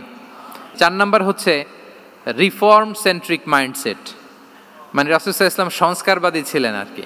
ভুলভাল দেখলে রিফর্ম করতেন, ইসলাহ করতেন, সংস্কার। এখন তো এই যে অনেকগুলো সংস্কার কমিটি হলো দেখলাম বাংলাদেশে, খুব সুন্দর, বিভিন্ন বিষয়ে সংস্কার হচ্ছে। এবং স্বাধীনতার পরে আমাদের বয়স তো আর বেশি না, মানে সব দলের লোকেরা মিলে একসাথে এরকম বসা, এরপর রাষ্ট্রীয় ইস্যু নিয়ে ডিসকাস করা, এরপর মাঝে মাঝে আবার ওয়ার্কআউট করা, আবার একটু মিষ্টি ঝগড়া করা, আবার একটু ফান করা, এই সব কিছুর মধ্য দিয়ে জাতির জন্য ভাবা, নতুন নতুন চিন্তা প্রণয়ন। That's very good, I do appreciate, এটা দরকার। এমন বাংলাদেশই তো আমরা চেয়েছিলাম, ঠিক কিনা বলেন? এই যে রিফর্ম হচ্ছে, এটা অ্যাপ্রিসিয়েবল। রাসূল সাল্লাল্লাহু আলাইহি ওয়াসাল্লামের কিন্তু এই রিফর্ম সেন্ট্রিক মাইন্ডসেট ছিল। অন্যায় দেখলে, ভুলভাল দেখলে, অসঙ্গতি দেখলে, ইনকনসিস্টেন্সি দেখলে শুধরে দিতেন। শুদ্ধাচার অভিযান চালিয়েছেন মক্কাতেও মদিনাতেও, রিফর্ম করতেন। সব খারাপকে তিনি ভালো দিয়ে পরিবর্তন করে দিতেন। আসুন সিরাতের আয়নায়, থ্রু দ্য লেন্স অফ সিরা, আমরা দেখি কিভাবে পরিবর্তন করতেন। রাসূল সাল্লাল্লাহু আলাইহি ওয়াসাল্লামের একটা আদাত বা হ্যাবিট ছিল, তিনি কোনো ব্যক্তির বা কোনো স্থানের কোনো বাজে নাম বা খারাপ নাম দেখলে ওটা ভালো নামে চেঞ্জ করে দিতেন। মক্কা থেকে মদিনায় হিজরতের আগে মদিনার নাম ছিল ইয়াসরিব। কি ছিল? ইয়াসরিব মানে হচ্ছে প্রতিশোধ বা নিন্দা বা ক্ষোভ বা ভর্ৎসনা, সবগুলোই খুব বাজে মিনিং ডিনোট করে। রাসূল সাল্লাল্লাহু আলাইহি ওয়াসাল্লাম বললেন, আমি যেই শহরে হিজরত করব এই শহরের নাম ক্ষোভ, এই শহরের নাম হিংসা, এটা হইতে পারে? বলেন। রাহমাতাল লিল আলামিন, হ্যাঁ, mercy and peace for the entire universe করে যাকে আল্লাহ পাঠিয়েছেন, উনি যেই শহরে থাকবেন ওই শহরের নাম প্রতিশোধের শহর, এটা হবে? উনি শহরের নাম চেঞ্জ করে দিলেন। উনি শহরের নাম দিলেন মদিনাতুন নবী। কি দিলেন? মদিনাতুন নবী, অথবা তবা তয়্যিবা, চেঞ্জ করে দিলেন, পরিবর্তন করে দিলেন। এক এলাকায় যে বিষ্ণু ইসলাম দেখলেন যে গাছপালা হয় না, উনি বললেন মাসমুহা দিহিল আরদ, এই জায়গার নাম কি? সবাই বলে ইসমুহা গাদেরা। গাদেরা মানে হচ্ছে মাকান লা নাবাতা ফিহি ওয়ালা শাজার, এমন জায়গা যেখানে ঘাস লতাপাতা কিছুই জন্মায় না। রাসূল সাল্লাল্লাহু আলাইহি ওয়াসাল্লাম বললেন, এই জন্যই তো ঘাস জন্মায় না, নাম তো রাখছো খুব বাজে একটা নাম। রাসূল সাল্লাল্লাহু আলাইহি ওয়াসাল্লাম বললেন, আজ থেকে এলাকার নাম গাদেরা নয়, এলাকার নাম আজকে থেকে খাদেরা। কি নাম? খাদেরা মানে কি বলেন? সবুজ, গ্রিন, এভারগ্রিন, সবুজ শ্যামল। এবং রাসূল সাল্লাল্লাহু আলাইহি ওয়াসাল্লাম যখন গ্রিন ল্যান্ড নাম দিয়ে দিলেন, এরপর থেকে সবুজ শ্যামল করে আল্লাহ জায়গাটাকে বরকতময় করে দিলেন। Changing names. এক সুন্দরী নারীকে বললেন মাসমুকি, কি নাম? বলে আসিয়া। আসিয়া মানে অবাধ্য। রাসূল সাল্লাল্লাহু আলাইহি ওয়াসাল্লাম বললেন, তুমি এত সুন্দরী, you are a beautiful lady, আর কি বাজে একটা নাম রেখেছো আসিয়া। তুমি আসিয়া কেন হবে? আজকে থেকে তোমার নাম জামিলা, মানে তুমি সুন্দরী, রূপবতী। সুবহানাল্লাহ, সুন্দর একটা নাম দিয়ে দিলেন। এক সাহাবীর নাম ছিল হাজান। হাজান মানে রাফ এন্ড টাফ, রুক্ষ। রাসূল সাল্লাল্লাহু আলাইহি ওয়াসাল্লাম বললেন, না, হাজান না, তোমার নাম আজকে থেকে সাহাল। কি নাম? সাহাল। সাহাল মানে সহজ। উনি বলেন, যেদিন থেকে সাহাল রাখছি এর আগ পর্যন্ত নাকি ওনার অসুস্থতা, রোগ বালাই একটার পর একটা লেগেই থাকতো। যেদিন থেকে সাহাল, ওই দিন থেকে উনি বলেন যে আল্লাহ তাআলা নবীর এই নাম চেঞ্জ করে দেওয়ার বারাকায় আমার পুরো জীবনের সব কাজকে আল্লাহ তাআলা সহজ করে দিয়েছেন। তাহলে রিফর্ম সেন্ট্রিক মাইন্ডসেট, আমরাও খারাপ কিছু দেখলে ভালো দিয়ে পরিবর্তন করব। কি বলেন? আচ্ছা, এটা তো নাম চেঞ্জ করে দেয়া। এবার সোশ্যাল রিফর্ম তিনি কি কি করেছেন আমরা একটু দেখি। তিনি যখন যুবক, মক্কায় এক ইয়ামানি লোক ব্যবসা করতে এসে তার প্রোডাক্ট বিক্রি করার পরে, আস ইবনে ওয়াইল নামে এক লোকের কাছে বিক্রি করার পরে যখন দাম চাইতে গেল, আস বলে, আরে বেটা, আমরা মক্কার সন্তান, আমরা দাম দিব না। তো সে ভাবলো হয়তো আমার সাথে ঠাট্টা করেছে, হজের মৌসুম যাক, বেচাকেনা শেষ করে যাওয়ার পথে দামটা নিয়ে যাব। সে ফেরার দিন আবার গেল যে আমার তো জিনিসের দামটা আপনি দিলেন না। সে বলে, আমরা এই ভূখণ্ডের মালিক, আমরা দাম দেই না, এটা তো বড় জুলুম। সে কান্নাকাটি শুরু করলো। তার এই কান্নাকাটি দেখে আল্লাহ রাসূল সাল্লাল্লাহু আলাইহি ওয়াসাল্লাম ওনার চাচা জুবাইর ইবনে আব্দুল মুত্তালিব সহ ইয়াং স্টার যারা আছে, দ্য ইয়ুথ অব মক্কা, তাদের সবাইকে নিয়ে একটা সোসাইটি করলেন। এই যে আমরা হালাফুল ফুদুলের নাম শুনি না, যেটা বাংলায় আমরা কি বলি, হিলফুল ফুজুল, এই নামে তো অনেক সংগঠন আছে বাংলাদেশে। কি বলেন? যুবকরা কোনো সংগঠন করলে কমনলি এই নামটা পছন্দ করে, হিলফুল ফুজুল। আসলে এটার মূল নাম ছিল হালাফুল মুত্তাইয়িবিন। তিব মানে হচ্ছে রং। রাসূল সাল্লাল্লাহু আলাইহি ওয়াসাল্লাম সবাই মিলে, তখন জাহিলি যুগে একটা কালচার ছিল, বালতি ভর্তি রঙের ভেতরে হাত ঢুকিয়ে দিত, দিয়ে এই রং সমেত হাতটা তারা পাথরের মধ্যে লাগাতো, সবার হাত ওইখানে দিত, মানে আমরা হাতে হাত রেখে কমিটেড, আমরা ঐক্যবদ্ধ হলাম। সেখান থেকে হয়েছে হালাফুল মুত্তাইবিন থেকে হালাফুল ফুদুল। ওনারা বলল যে না, আমরা সবাই থাকবো মা আল মাজলুমি দিদ্দা জালেম, আমরা মজলুমের পক্ষে থাকবো, জালেমের বিপক্ষে থাকবো। এবং যেই প্রতিজ্ঞা ওই কাজ, সবাই মিলে আস ইবনে ওয়াইলকে ধরলো, তার কাছ থেকে টাকা আদায় করে ওই ইয়ামানি ব্যবসায়ীর কাছে পৌঁছে দিয়ে তিনি মাজলুমকে সহায়তা করেছেন। সুবহানাল্লাহ। এবং এই টেন্ডেন্সি, এই জুলুম, চাঁদাবাজি যেগুলো ছিল মক্কার জমিনে, রাসূল সাল্লাল্লাহু আলাইহি ওয়াসাল্লাম এই সোশ্যাল রিফর্মের মাধ্যমে এটাকে সংস্কার করেছেন। তাহলে এই যে রিফর্ম সেন্ট্রিক আমাদের হইতে হবে। আমাদের সমাজেও এখন চাঁদাবাজি আছে না নাই বলেন? খুন খারাপি আছে না নাই? সামাজিক অনাচার? তাহলে ঐক্যবদ্ধ হইতে হবে আমাদেরকে রিফর্মের জন্য। যুবক যারা আমরা আছি, যাদেরকে আল্লাহ আমাদের বলার সুযোগ দিয়েছে, লেখার সুযোগ দিয়েছে, ফিল্ডে কাজের সুযোগ দিয়েছে, আমরা সবসময় মজলুমের পক্ষে থাকব, আমরা সবসময় জালেমের বিপক্ষে থাকব। আমাদের নীরবতা আর আমাদের নিশ্চুপ থাকাই জালিমদেরকে আরো বড় বড় জালিম বানিয়েছে। এজন্য নাহনু মাআল মাজলুম দিদ্দা যালিম, এটা হচ্ছে আমাদের স্লোগান। আমরা কাদের সাথে? মজলুমের সাথে। আওয়াজ করে বলেন, কার সাথে? ইত্তাকু দাওয়াতাল মাজলুম। রাসূল সাল্লাল্লাহু আলাইহি ওয়াসাল্লাম বলেন, তোমরা মাজলুমের কান্নাকে ভয় করো, কেননা মাজলুমের কান্না আর আল্লাহর মাঝে কোনো ফারাক থাকে না, কোনো পর্দা থাকে না, বদদোয়া করলেই কবুল হয়ে যায়। তাহলে এভাবে রাসূলুল্লাহ সাল্লাল্লাহু আলাইহি ওয়া আলিহি ওয়াসাল্লাম তিনি সোশ্যাল রিফর্ম করেছেন। আমরা যদি ওনার পলিটিক্যাল রিফর্মের দিকে তাকাই, তাহলে দেখব যে আমরা যদি কনস্টিটিউশন অফ মদিনার কথা বলি, মদিনার কনস্টিটিউশন, এটা কিন্তু রাসূল সাল্লাল্লাহু আলাইহি ওয়াসাল্লাম করেছেন। মদিনা চার্টার, এত চমৎকার চার্টার পৃথিবী আর দেখেনি। ওইটা থেকেই এখন সব গোটা বিশ্বের সংবিধান। এই যে আমাদের সংবিধান সংস্কার কমিশন আছে না একটা, নিশ্চয়ই তারা ওইটা থেকে অনেক বেনিফিটেড হতে পারবেন। আমাদের যে মদিনা চার্টার, রাসূল সাল্লাল্লাহু আলাইহি ওয়াসাল্লাম নিজে করা, এবং এটা একটা ইনক্লুসিভ চার্টার ছিল। মুসলিম, পেগানস, জুইশ, সব ধর্মের মানুষকে নিয়ে তিনি মদিনাতে ওয়ান উম্মা ঘোষণা দিয়েছিলেন। One Umma, we are one উম্মা। হোক তুমি পেগান মুশরিক, হোক তুমি জুইশ মানে ইহুদি, হোক তুমি মুসলিম, তুমি যেই ধর্মের হও না কেন, মদিনাকে রক্ষা করতে যে আমরা সবাই মিলে উম্মা ওয়াহেদা, আমরা সবাই মিলে কি উম্মা ওয়াহেদা। পৃথিবীর অনেক দেশ এই আইডিওলজিকে ধারণ করে হু হু করে এগিয়ে গিয়েছে। মালয়েশিয়াতে 3টা রেস, আমি তো প্রায় এক যুগ ওখানে, আমার 2টা ডিগ্রি ওখান থেকে, মাস্টার্স পিএইচডি। সো আমি কাছ থেকে তাদেরকে দেখার সুযোগ পেয়েছি। ওখানে মালয়েরা আছে, তামিলরা আছে, চাইনিজরা আছে, 3 জাতি মিলে ওদের স্লোগান হচ্ছে সাতু মালয়েশিয়া। মালয় ভাষায় সাতু মানে হচ্ছে ওয়ান, মালয় ভাষায় সাতু মানে কি ওয়ান। সাতু মালয়েশিয়া মানে আমরা হতে পারি চাইনিজ, হতে পারি তামিল, কিংবা হতে পারি মালয় ভূমিপুত্রা, কিন্তু সবাই মিলে দেশের স্বার্থে আমরা সবাই কি এক। এটাই লাগবে আমাদের নতুন বাংলাদেশে। জুলাই আপরাইজিং এর পরে আমাদের এই ঐক্যবদ্ধ থাকার বাংলাদেশ আমরা চাই কি চাই না বলেন? সাম্রাজ্যবাদকে রুখে দিতে, যে কোনো ষড়যন্ত্রকে রুখে দিতে ঐক্যবদ্ধ থাকার কোনো বিকল্প নাই, ঠিক কিনা বলেন? ঐক্যবদ্ধ থাকতে হবে আমাদেরকে, যেটা রাসূলুল্লাহ সাল্লাল্লাহু আলাইহি ওয়া আলিহি ওয়াসাল্লাম মদিনা চার্টারে আমাদেরকে শিখিয়েছেন যে আমরা ওয়ান উম্মাহ। তাহলে খারাপ নাম দেখলে চেঞ্জ করতেন, পলিটিক্যাল রিফর্ম করেছেন ওয়ান উম্মাহ গঠনের মধ্য দিয়ে। ফিনান্সিয়াল রিফর্ম যদি বলি, শুধু financial reforms by Prophet Muhammad peace be upon him, এটা নিয়ে লম্বা কথা বলা যেতে পারে। শুধু একটা উদাহরণ দিয়ে শেষ করি। বিদায় হজের ভাষণে উনি সুদকে চিরতরে কবরস্থ করেছেন, সুদকে চিরতরে কবরস্থ করেছেন, এবং এটা অন্যের জন্য না, নিজের ঘর দিয়ে শুরু করেছেন। উনি বলেছেন যে এই হানাহানি রক্তপাত এটা বন্ধ, আমার গোত্রের একটা এরকম রক্তের দাবি আছে, এটা আমি শেষ ঘোষণা করলাম। এরপর বললেন যে সুদ কবর দিলাম, অন্য জায়গা থেকে না, আমার পরিবার থেকে। রাসূল সাল্লাল্লাহু আলাইহি ওয়াসাল্লামের চাচা স্বয়ং আব্বাস রাদিয়াল্লাহু তাআলা আনহুর অনেক সুদের ট্রানজ্যাকশন ছিল, ইন্টারেস্ট, সুদের ব্যবসা ছিল। রাসূল সাল্লাল্লাহু আলাইহি ওয়াসাল্লাম বলেন আজকে থেকে এই সুদ আমি চিরতরে মাটির নিচে কবর দিয়ে দিলাম। আল্লাহু আকবার। দেখেন সোশ্যাল রিফর্ম। তাহলে পরিবর্তন করতে হলে আগে নিজের ঘর থেকে, আগে কোত্থেকে? নাকি ওই ফ্যামিলি থেকে? হ্যাঁ, আমাদের মধ্যে যেটা হয়, আমরা ওয়াজ নসিহত বা ভালো কথা শুনলেই এটাকে ধরে নিই যে এটা ওর জন্য, ওর জন্য, মানে প্রত্যেকটা ওয়াজই যে আমার জন্য হইতে পারে, প্রত্যেকটা নসিহাতের যে প্রাইম অডিয়েন্স আমি হইতে পারি, এইটা আমাদের মাথায় কেন যেন আসে না। আমরা কোনো ভালো নসিহত শুনলে আমরা ভাবি এটা আসলে সমাজে দরকার, ওর দরকার, আমার ভাইয়ের দরকার, কিন্তু এটা যে আমার দরকার, প্রতিটা নাসিহাতের প্রথম অডিয়েন্স হওয়া দরকার কে? আমি নিজে। তাহলে পরিবর্তন শুরু করতে হবে নিজ থেকে। ওর এই সমস্যা, ওর এই সমস্যা, ওর এটা, আরে মিয়া তোমার কি সমস্যা ওইটা বলো। শুধু ওর ওর না দেখে নিজেরটাও দেখতে হবে। দেখেন, অন্যের দিকে এক আঙ্গুল দেখালে নিজের দিকে কয় আঙ্গুল যায় বলেন তো? এই যে নিজের দিকে কিন্তু 3টা। আমি যদি এরকম করি তা আমার দিকে আসে 3টা।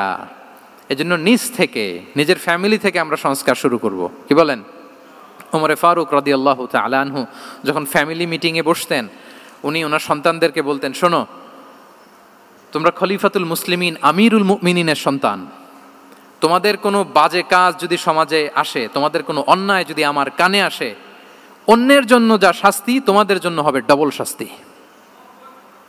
ওমরে ফারুক সন্তানদেরকে বলতেন, তোমরা যদি কোনো ভুল করো, একটা যদি হদ কায়েম করা লাগে এমন অন্যায় যদি করো, একটা হচ্ছে আল্লাহর দেয়া হদ, আর একটা হবে আমি উমরের দেয়া হদ। কারণ আমার মতো খলিফাতুল মুসলিমিনের সন্তান হয়ে এই পাপ তুমি কেন করলে? দেখেন অন্যের বাচ্চা কি করছে, অন্যের, আমাদের তো ওই মেয়েটার সমস্যা, ওনার ছেলের সমস্যা, এগুলো আমার ছেলের যে কি অবস্থা, আমার পরিবারের যে কি হালাত, আমার স্ত্রীর যে কি দশা, ওইটা নিয়ে আমরা ভ্রুক্ষেপ করি না বা চিন্তা করি না। তাহলে সম্মানিত সুধীমণ্ডলী, আমরা পরিবর্তন শুরু করবো কোত্থেকে? অন্যের বাড়িঘর থেকে নাকি? হ্যাঁ, কোত্থেকে? নিজ থেকে। আল্লাহ তাআলা আমাদেরকে তৌফিক দান করুক। 5 নম্বরে হচ্ছে ওপেন মাইন্ডেড। আমার প্রিয় নবী বলেন, ওপেন মাইন্ডেড ছিলেন না ন্যারো মাইন্ডেড? সবাই বলবেন, গ্যালারির সবাই আওয়াজ করে, তিনি ওপেন মাইন্ডেড না ন্যারো মাইন্ডেড ছিলেন? রাসূলুল্লাহ সাল্লাল্লাহু আলাইহি ওয়া আলিহি ওয়াসাল্লাম ওপেন মাইন্ডেড ছিলেন। যে কেউ ওনাকে অ্যাপ্রোচ করতেন পারতেন easily. He was very approachable. ছোট বড় আবাল বৃদ্ধ বনিতা ওনার সাথে কথা বলতে স্বাচ্ছন্দ্য বোধ করতো, ভয় পেত না। এজন্য সিরাতের পরতে পরতে দেখবেন এক শিশু এসে প্রশ্ন করে, নারী এসে প্রশ্ন করে, বৃদ্ধ এসে প্রশ্ন করে, বন্ধু এসে প্রশ্ন করে, শত্রু এসে কনভারসেশন করে, সবাই এসে ওনার সাথে কথা বলতে পারতো। সুবহানাল্লাহ। এবং এগুলো উনি অ্যাকোমোডেট করতে পারতেন। কি করতে পারতেন? অ্যাকোমোডেট করতেন। ছোট্ট একটা উদাহরণ দেই, আসির আল হালাবিয়া থেকে নেয়া একটা বিখ্যাত সিরাতের গ্রন্থ। বদরের যুদ্ধে রাসূল সাল্লাল্লাহু আলাইহি ওয়াসাল্লাম বদরের মাঠে সেনা ক্যাম্প স্থাপন করলেন। কি ক্যাম্প? সেনা ক্যাম্প স্থাপন করলেন। আল হুবাব ইবনুল মুনজির রাদিয়াল্লাহু তাআলা আনহু এক সাহাবী, উনি বললেন, ইয়া রাসূলুল্লাহ, এই যে সেনা শিবির যে এখানে স্থাপন করলেন, এটা কি আপনার নিজের ইচ্ছায় না আল্লাহর আদেশে? দেখেন, সেনাপতিরে কোনো সাধারণ সৈনিক এই প্রশ্ন করতে পারে? করলে চাকরি থাকবে? কিন্তু রাসূল সাল্লাল্লাহু আলাইহি ওয়াসাল্লামের কাছে সাহস নিয়ে আল হুবাব ইবনুল মুনজির বলে, ইয়া রাসূলুল্লাহ, এই যে সেনা শিবির স্থাপন করলেন, এটা কি আপনার ইচ্ছায় নাকি এটা ওয়াহি? রাসূল সাল্লাল্লাহু আলাইহি ওয়াসাল্লাম বললেন, না, এটা ওয়াহি না, এটা ওয়াহি না, বাল হুয়া রায়ু ওয়াল হারবু ওয়াল মাকিদা, না, এটা যুদ্ধের কৌশল হিসেবে আমি করেছি। আল হুবাব ইবনুল মুনজির বললেন, ইয়া রাসূলুল্লাহ, তাহলে সঠিক জায়গায় সেনা ক্যাম্প স্থাপন হয় নাই। রাসূলের দিকে তাকিয়ে বলতেছেন যে আপনি যেখানে করছেন ওখানে ঠিক হয় না ইয়া রাসূলুল্লাহ, আপনি অভয় দিলে আমি বলতে পারি কোথায় ঠিক হবে। রাসূল সাল্লাল্লাহু আলাইহি ওয়াসাল্লাম বললেন, তাই? আমি যেটা করছি এটা ঠিক হয় নাই, তাহলে কোনটা ঠিক বলো? উনি বললেন, ওই যে বদরে একটা কুয়া আছে যেখানে পানির ব্যবস্থা আছে, ওইটার সামনে ব্যারিকেড দিয়ে আমাদের শিবির করতে হবে। তাহলে আমরা বদরের কুয়া থেকে পানি খাইতে পারবো, সারাদিন পানি খাবো, আর কাফিররা যুদ্ধে তো মারা যাবে, পানির অভাবে মারা যাবে। সুবহানাল্লাহ পড়বেন না? রাসূল সাল্লাল্লাহু আলাইহি ওয়াসাল্লাম বললেন, আরে তাই তো, তুমি তো ঠিকই বলেছো, এভাবে তো আমি ভেবে দেখিনি। আবার তিনি অ্যানাউন্স করে দিলেন যে সেনা শিবির এখানে যেই তাঁবু টাঙানো হয়েছে এখান থেকে মুভ করে আল হুবাব যেখানে ইন্ডিকেট করেছে ঠিক ওই জায়গায় যে শিবির স্থাপন করো। তাহলে আওয়াজ করে বলুন, ওপেন মাইন্ডেড না ন্যারো মাইন্ডেড? আমরা অনেক সময় আমাদের অধীনস্থদের কথা শুনতে চাই না। অনেক সময় অধীনস্থদের মাথা থেকেও দারুণ দারুণ দুর্দান্ত আইডিয়া চলে আসতে পারে। ইগনোর করবেন না সব সময়, আপনি দেখবেন যে তার কাছ থেকে ভালো আইডিয়া এসছে কিনা। তাহলে রাসূল সাল্লাল্লাহু আলাইহি ওয়াসাল্লাম এটাকে ইগনোর না করে অ্যাকোমোডেট করলেন। সুবহানাল্লাহ। খন্দক যুদ্ধের কথা যদি দেখি, পরীক্ষা খননের অ্যাডভাইস কে দিয়েছিল? মক্কার কোনো লোক? মদিনার? কে দিয়েছিল? সালমান আল ফারিসি। বাড়ি কোথায়? ইরান, পারস্য। হি ওয়াজ পার্সিয়ান বেসিকলি। তাহলে দেখেন, সেই পারস্য থেকে এসে বললেন যে এখানে পরীক্ষা খনন করলে ভালো হয়। 5.5 কিলোমিটার পরীক্ষা খনন করে ফেললেন। 4.5 মিটার প্রশস্ত, 3.5 মিটার হচ্ছে এটার ডেপথ। পুরো মদিনার সবাই মিলে এটা করে ফেললেন।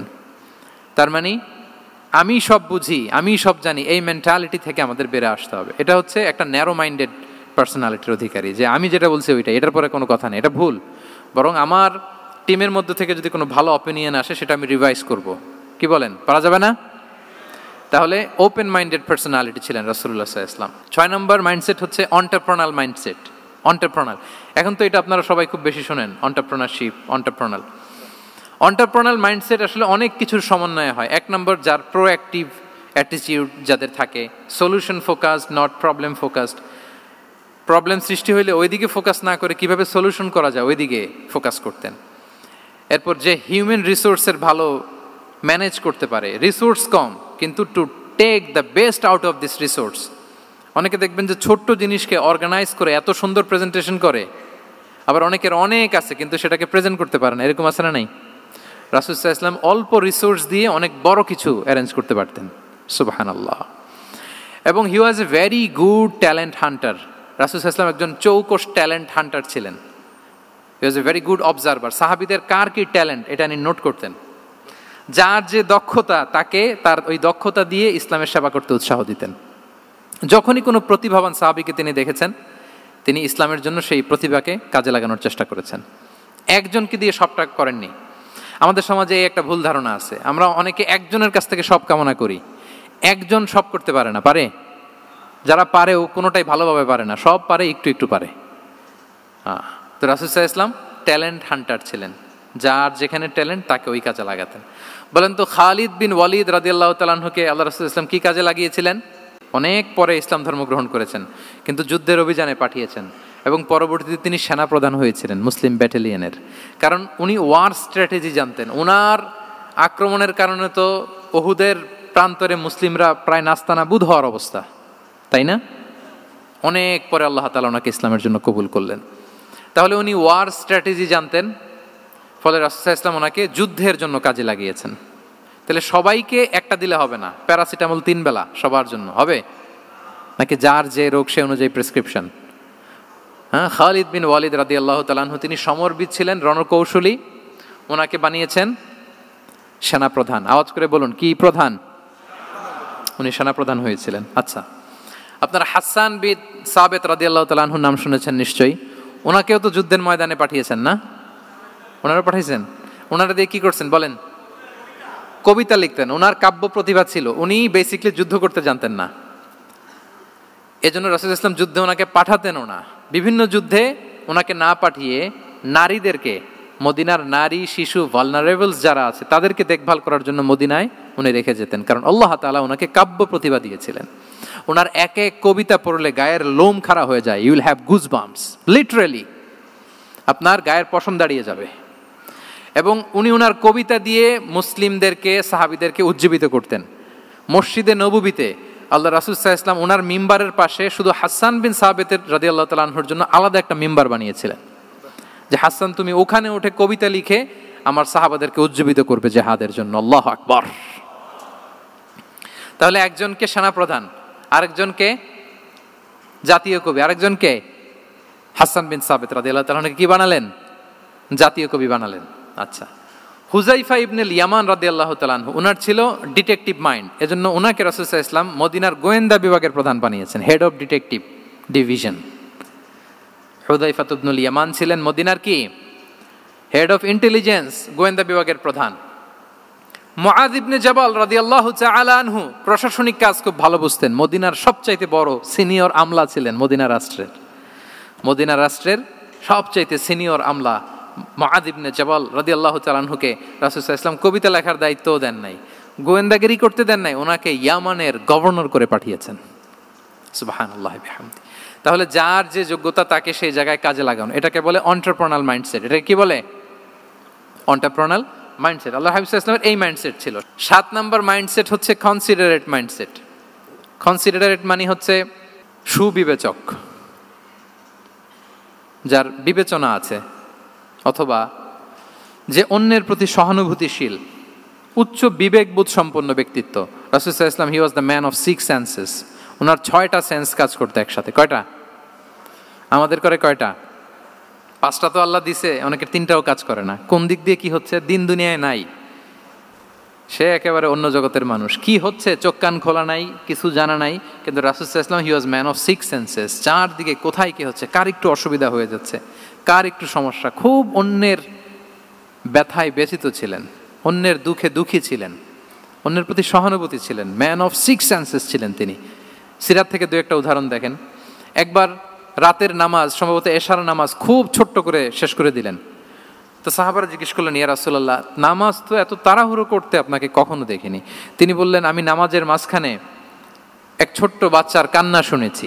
আনাস রাদিয়াল্লাহু বর্ণনা করেন যে কানা রাসূলুল্লাহ সাল্লাল্লাহু আলাইহি ওয়াসাল্লাম ইয়াসমাউ বুকা আস-সাবিয়্যি মা উম্মি। আমি যখন নামাজে ইমামতি করছি, পেছনে মহিলাদের কাতারের ওখান থেকে একটা ছোট্ট শিশুর কান্নার আওয়াজ আমার কানে আসলো। দেখেন কি সেন্স। তো আমার মনে হচ্ছিল বাচ্চার কান্নায় পেছনের কাতারে মায়ের বড্ড কষ্ট হচ্ছে। যেই মাটা বাচ্চাটাকে নিয়ে এসছে উইমেন প্রেয়ার হলে, তাকে বাচ্চাটাকে ম্যানেজ করতে বা সামলাতে মায়ের বড্ড কষ্ট হয়ে যাচ্ছে আমার মনে হচ্ছে। এজন্য আমি নামাজটা একটু শর্টকাটে শেষ করে দিয়েছি। Could you imagine that? কি নবী আমরা পেয়েছি, কিরকম কনসিডারেট ছিলেন, কতটা সুবিবেচক ছিলেন, অন্যের প্রতি কতটা সহানুভূতিশীল ছিলেন তিনি, অন্যের যাতে কোনো সমস্যা না হয় এটা খেয়াল করতেন। মুআয ইবনে জাবাল রাদিয়াল্লাহু তাআলা আনহুকে মদিনার পাশেই এক মসজিদের ইমাম করে পাঠালেন। উনি ইমামতির দায়িত্ব পেয়ে একবার মাগরিবের নামাজে সূরা বাকারা তেলাওয়াত শুরু করলেন। তো ওনার হয়তো তেলাওয়াত করতে করতে একটা ইমোশন চলে আসছে, উনি তো সুরের ঝংকার দিয়ে তেলাওয়াত করতেছেন। এখন পেছনে যারা মুসল্লি ছিল এরা ছিল সব কৃষিজীবী সাহাবী। এরা কি ছিল? সারা দিন ওট দিয়ে, খেজুর গাছে পানি দিয়ে যান যায় কোনো রকম ফরজ পেরে যায় ঘুমাইতে হবে। এই সাহাবীরা যখন পিছনে দাঁড়াইছে আর উনি ধরছে কোন সূরা? সূরাতুল বাকারা। এখন ওনারা তো আর থাকতে পারে না, ওনার সাথে থাকতে না পারে এক সাহাবী নামাজ রেখে দিয়ে ডাইরেক্ট রাসূল সাল্লাল্লাহু আলাইহি ওয়াসাল্লামের কাছে, কারণ বড় হুজুর তো আছে মদিনায়। যে বিচার দিছে ইয়া রাসূলুল্লাহ, দেখেন এমন একজনকে ইমাম করে অ্যাসাইন করেছেন, উনি মাগরিবের সালাতে সূরা বাকারা পড়ে, আর আমরা হচ্ছি কৃষিজীবী শ্রমজীবী সাহাবী, আমাদের তো এত বড় কেরাতের সাথে জয়েন করা সম্ভব না। রাসূল সাল্লাল্লাহু আলাইহি ওয়াসাল্লাম রেগে গেলেন, চেহারাটা আগুনের গোলার মতো লাল হয়ে গেল। মুআয ইবনে জাবাল রাদিয়াল্লাহু তাআলা আনহুকে ডেকে পাঠালেন, ডেকে বললেন, আফাত্তানুন আনতা ইয়া মুআয, আফাত্তান, তুমি কি ফিতনা সৃষ্টি করতেছো? ওখানে পাঠাইছি কমিউনিটির ইউনিটি ধরে রাখার জন্য, তুমি ওখানে যে ফিতনা সৃষ্টি করতেছো। তুমি কি সাব্বিহ ইসমা রাব্বিকাল আ'লা এই সূরা তোমার মুখস্থ নাই? ওয়াদ-দুহা ওয়াল-লাইলি ইযা সাজা এটা পারো না? ওয়াশ-শামসি ওয়া দুহাহা এটা মুখস্থ নাই? তো তুমি কেন এই সূরাগুলো দিয়ে নামাজ পড়াও না? কেন পড়াও না? এরপর তিনি বললেন, যখন ইমামতির সুযোগ পাবে, সুযোগ পেয়ে লম্বা কেরাত ধরো না, ছোট্ট কেরাত দিয়ে নামাজ শেষ করো। কেননা তোমার পেছনে বয়স্করা আছে, মুরব্বীরা আছে, অসুস্থরা আছে। জাল হাজা, তার একটা জরুরি কাজ পড়ছিল, যাচ্ছিল, হঠাৎ মাগরিবের আজান, ভাবলো রাস্তার পাশে যেহেতু আজান দিছে নামাজটা পড়ে নেই। নামাজে ঢুইকে দেখছে আপনি সূরা বাকারা ধরছেন, তো বেচারা কি কাজ করবে না কি করবে? আর তার তো নিয়ত ছিল ফরজ নামাজটা পড়ি যে বাস ধরবো, এখন আপনি ধরছেন কোন সূরা? বাকারা। দেখেন রাসূল সাল্লাল্লাহু আলাইহি ওয়াসাল্লাম বললেন, যখন ইমামতির চান্স পাবে ছোট সূরা পড়বে, আর যখন তুমি একা পড়বে ফালিউতাউবিল মাশা, যত লম্বা করতে মনে চায় করো, রুকু করো লম্বা, সেজদা করো লম্বা, কেরাত করো লম্বা। রাসূল সাল্লাল্লাহু আলাইহি ওয়াসাল্লাম তো রাতে আধা ঘন্টা 40 মিনিট প্রথম রাকাতে কেরাত পড়তেন, এরপরে আবার 40 মিনিট রুকুতে থাকতেন, রুকু থেকে দাঁড়ায় আবার 40 মিনিট, আবার সেজদায় যেয়ে 40 মিনিট, এরপরে সেজদা থেকে 2 সেজদার মাঝখানে আবার 40 মিনিট, 2 রাকাত দিয়ে এরকম রাতও শেষ করে দিয়েছেন। তো আপনার লম্বা যদি পড়তে মনে চায়, আপনি তো আপনার ব্যক্তিগত নফল সালাতে এভাবে লম্বা করবেন। কিন্তু আমাদের হয়ে গেছে উল্টা, একাকী নামাজ, কোনো রকম রুকু সেজদা, এরকম হয়ে গেছে না অনেকটা। কিন্তু ইমামতির সুযোগ পেলে মাশাআল্লাহ, আল্লাহু আকবার, এইবার শুরু হয়েছে শাইখ সুদাইসির কণ্ঠে এই লম্বা করে। এখন পেছনে মুসল্লিদের কি দশা ওইটা আর আমরা খেয়াল করি না। না, আমাদেরকে অন্যের প্রতি সহানুভূতিশীল হতে শিখিয়েছে ইসলাম, কনসিডারেট হতে শিখিয়েছে, সুবিবেচক হতে শিখিয়েছে, যেটা রাসূল সাল্লাল্লাহু আলাইহি ওয়াসাল্লাম করেছেন। এবং রাসূল সাল্লাল্লাহু আলাইহি ওয়াসাল্লাম কোনো কাজে কাউকে পাঠালে ওনার বিখ্যাত সে বাণীটা বলে দিতেন যে ইয়াসসিরু ওয়ালা তুআসসিরু বাশশিরু ওয়ালা তুনাফিরু, সহজ করে উপস্থাপন করো, কঠিন করো না। সুসংবাদ দিও, মানুষকে দিন থেকে ভাগিও না। আমরা মানুষকে ভয় দেখাই, আমরা এত কঠিন করে ইসলামকে উপস্থাপন করি, মানুষ বলে আগে যেটা করতাম ওইটাই ভালো। তো আমরা যেন দিনকে কঠিন না করি, আমাদের কোনো অ্যাটিটিউডের কারণে যেন মানুষ ইসলাম থেকে ভেগে না যায়। আরেকটা উদাহরণ দেখুন, একবার মাগরিবের কিংবা এশার নামাজে রাসূল সাল্লাল্লাহু আলাইহি ওয়াসাল্লাম লম্বা সেজদা দিলেন। এত লম্বা সেজদা তিনি কখনো দেন না। নামাজ শেষে সাহাবারা জিজ্ঞেস করলেন, ইয়া রাসূলুল্লাহ, আপনি কি নামাজের মাঝখানে অসুস্থ হয়ে গেলেন নাকি? অথবা কোরআনের আয়াত নাজিল হলো নাকি, ওহী নাজিল হলো নাকি? রাসূল সাল্লাল্লাহু আলাইহি ওয়াসাল্লাম বললেন, কুল্লু যালিকা লাম ইয়াকুন ওয়ালাকিন নাবনি ইরতাহালানি ওয়া কারিহতু আন উআজ্জিলাহু হাত্তা ইয়াকদিয়া হাজাতাহ বললেন না, অসুস্থ হই নাই, ওহিও নাজিল হই নাই। আমি যখন সেজদায় গিয়েছি আমার দুই ছোট নাতি হাসান হোসেন আমার কাঁধের উপরে চেপে বসেছে।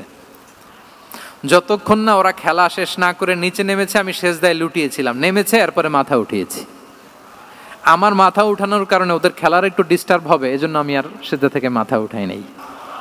দেখেন, নাতির খেলার যেন ডিস্টার্ব না হয়।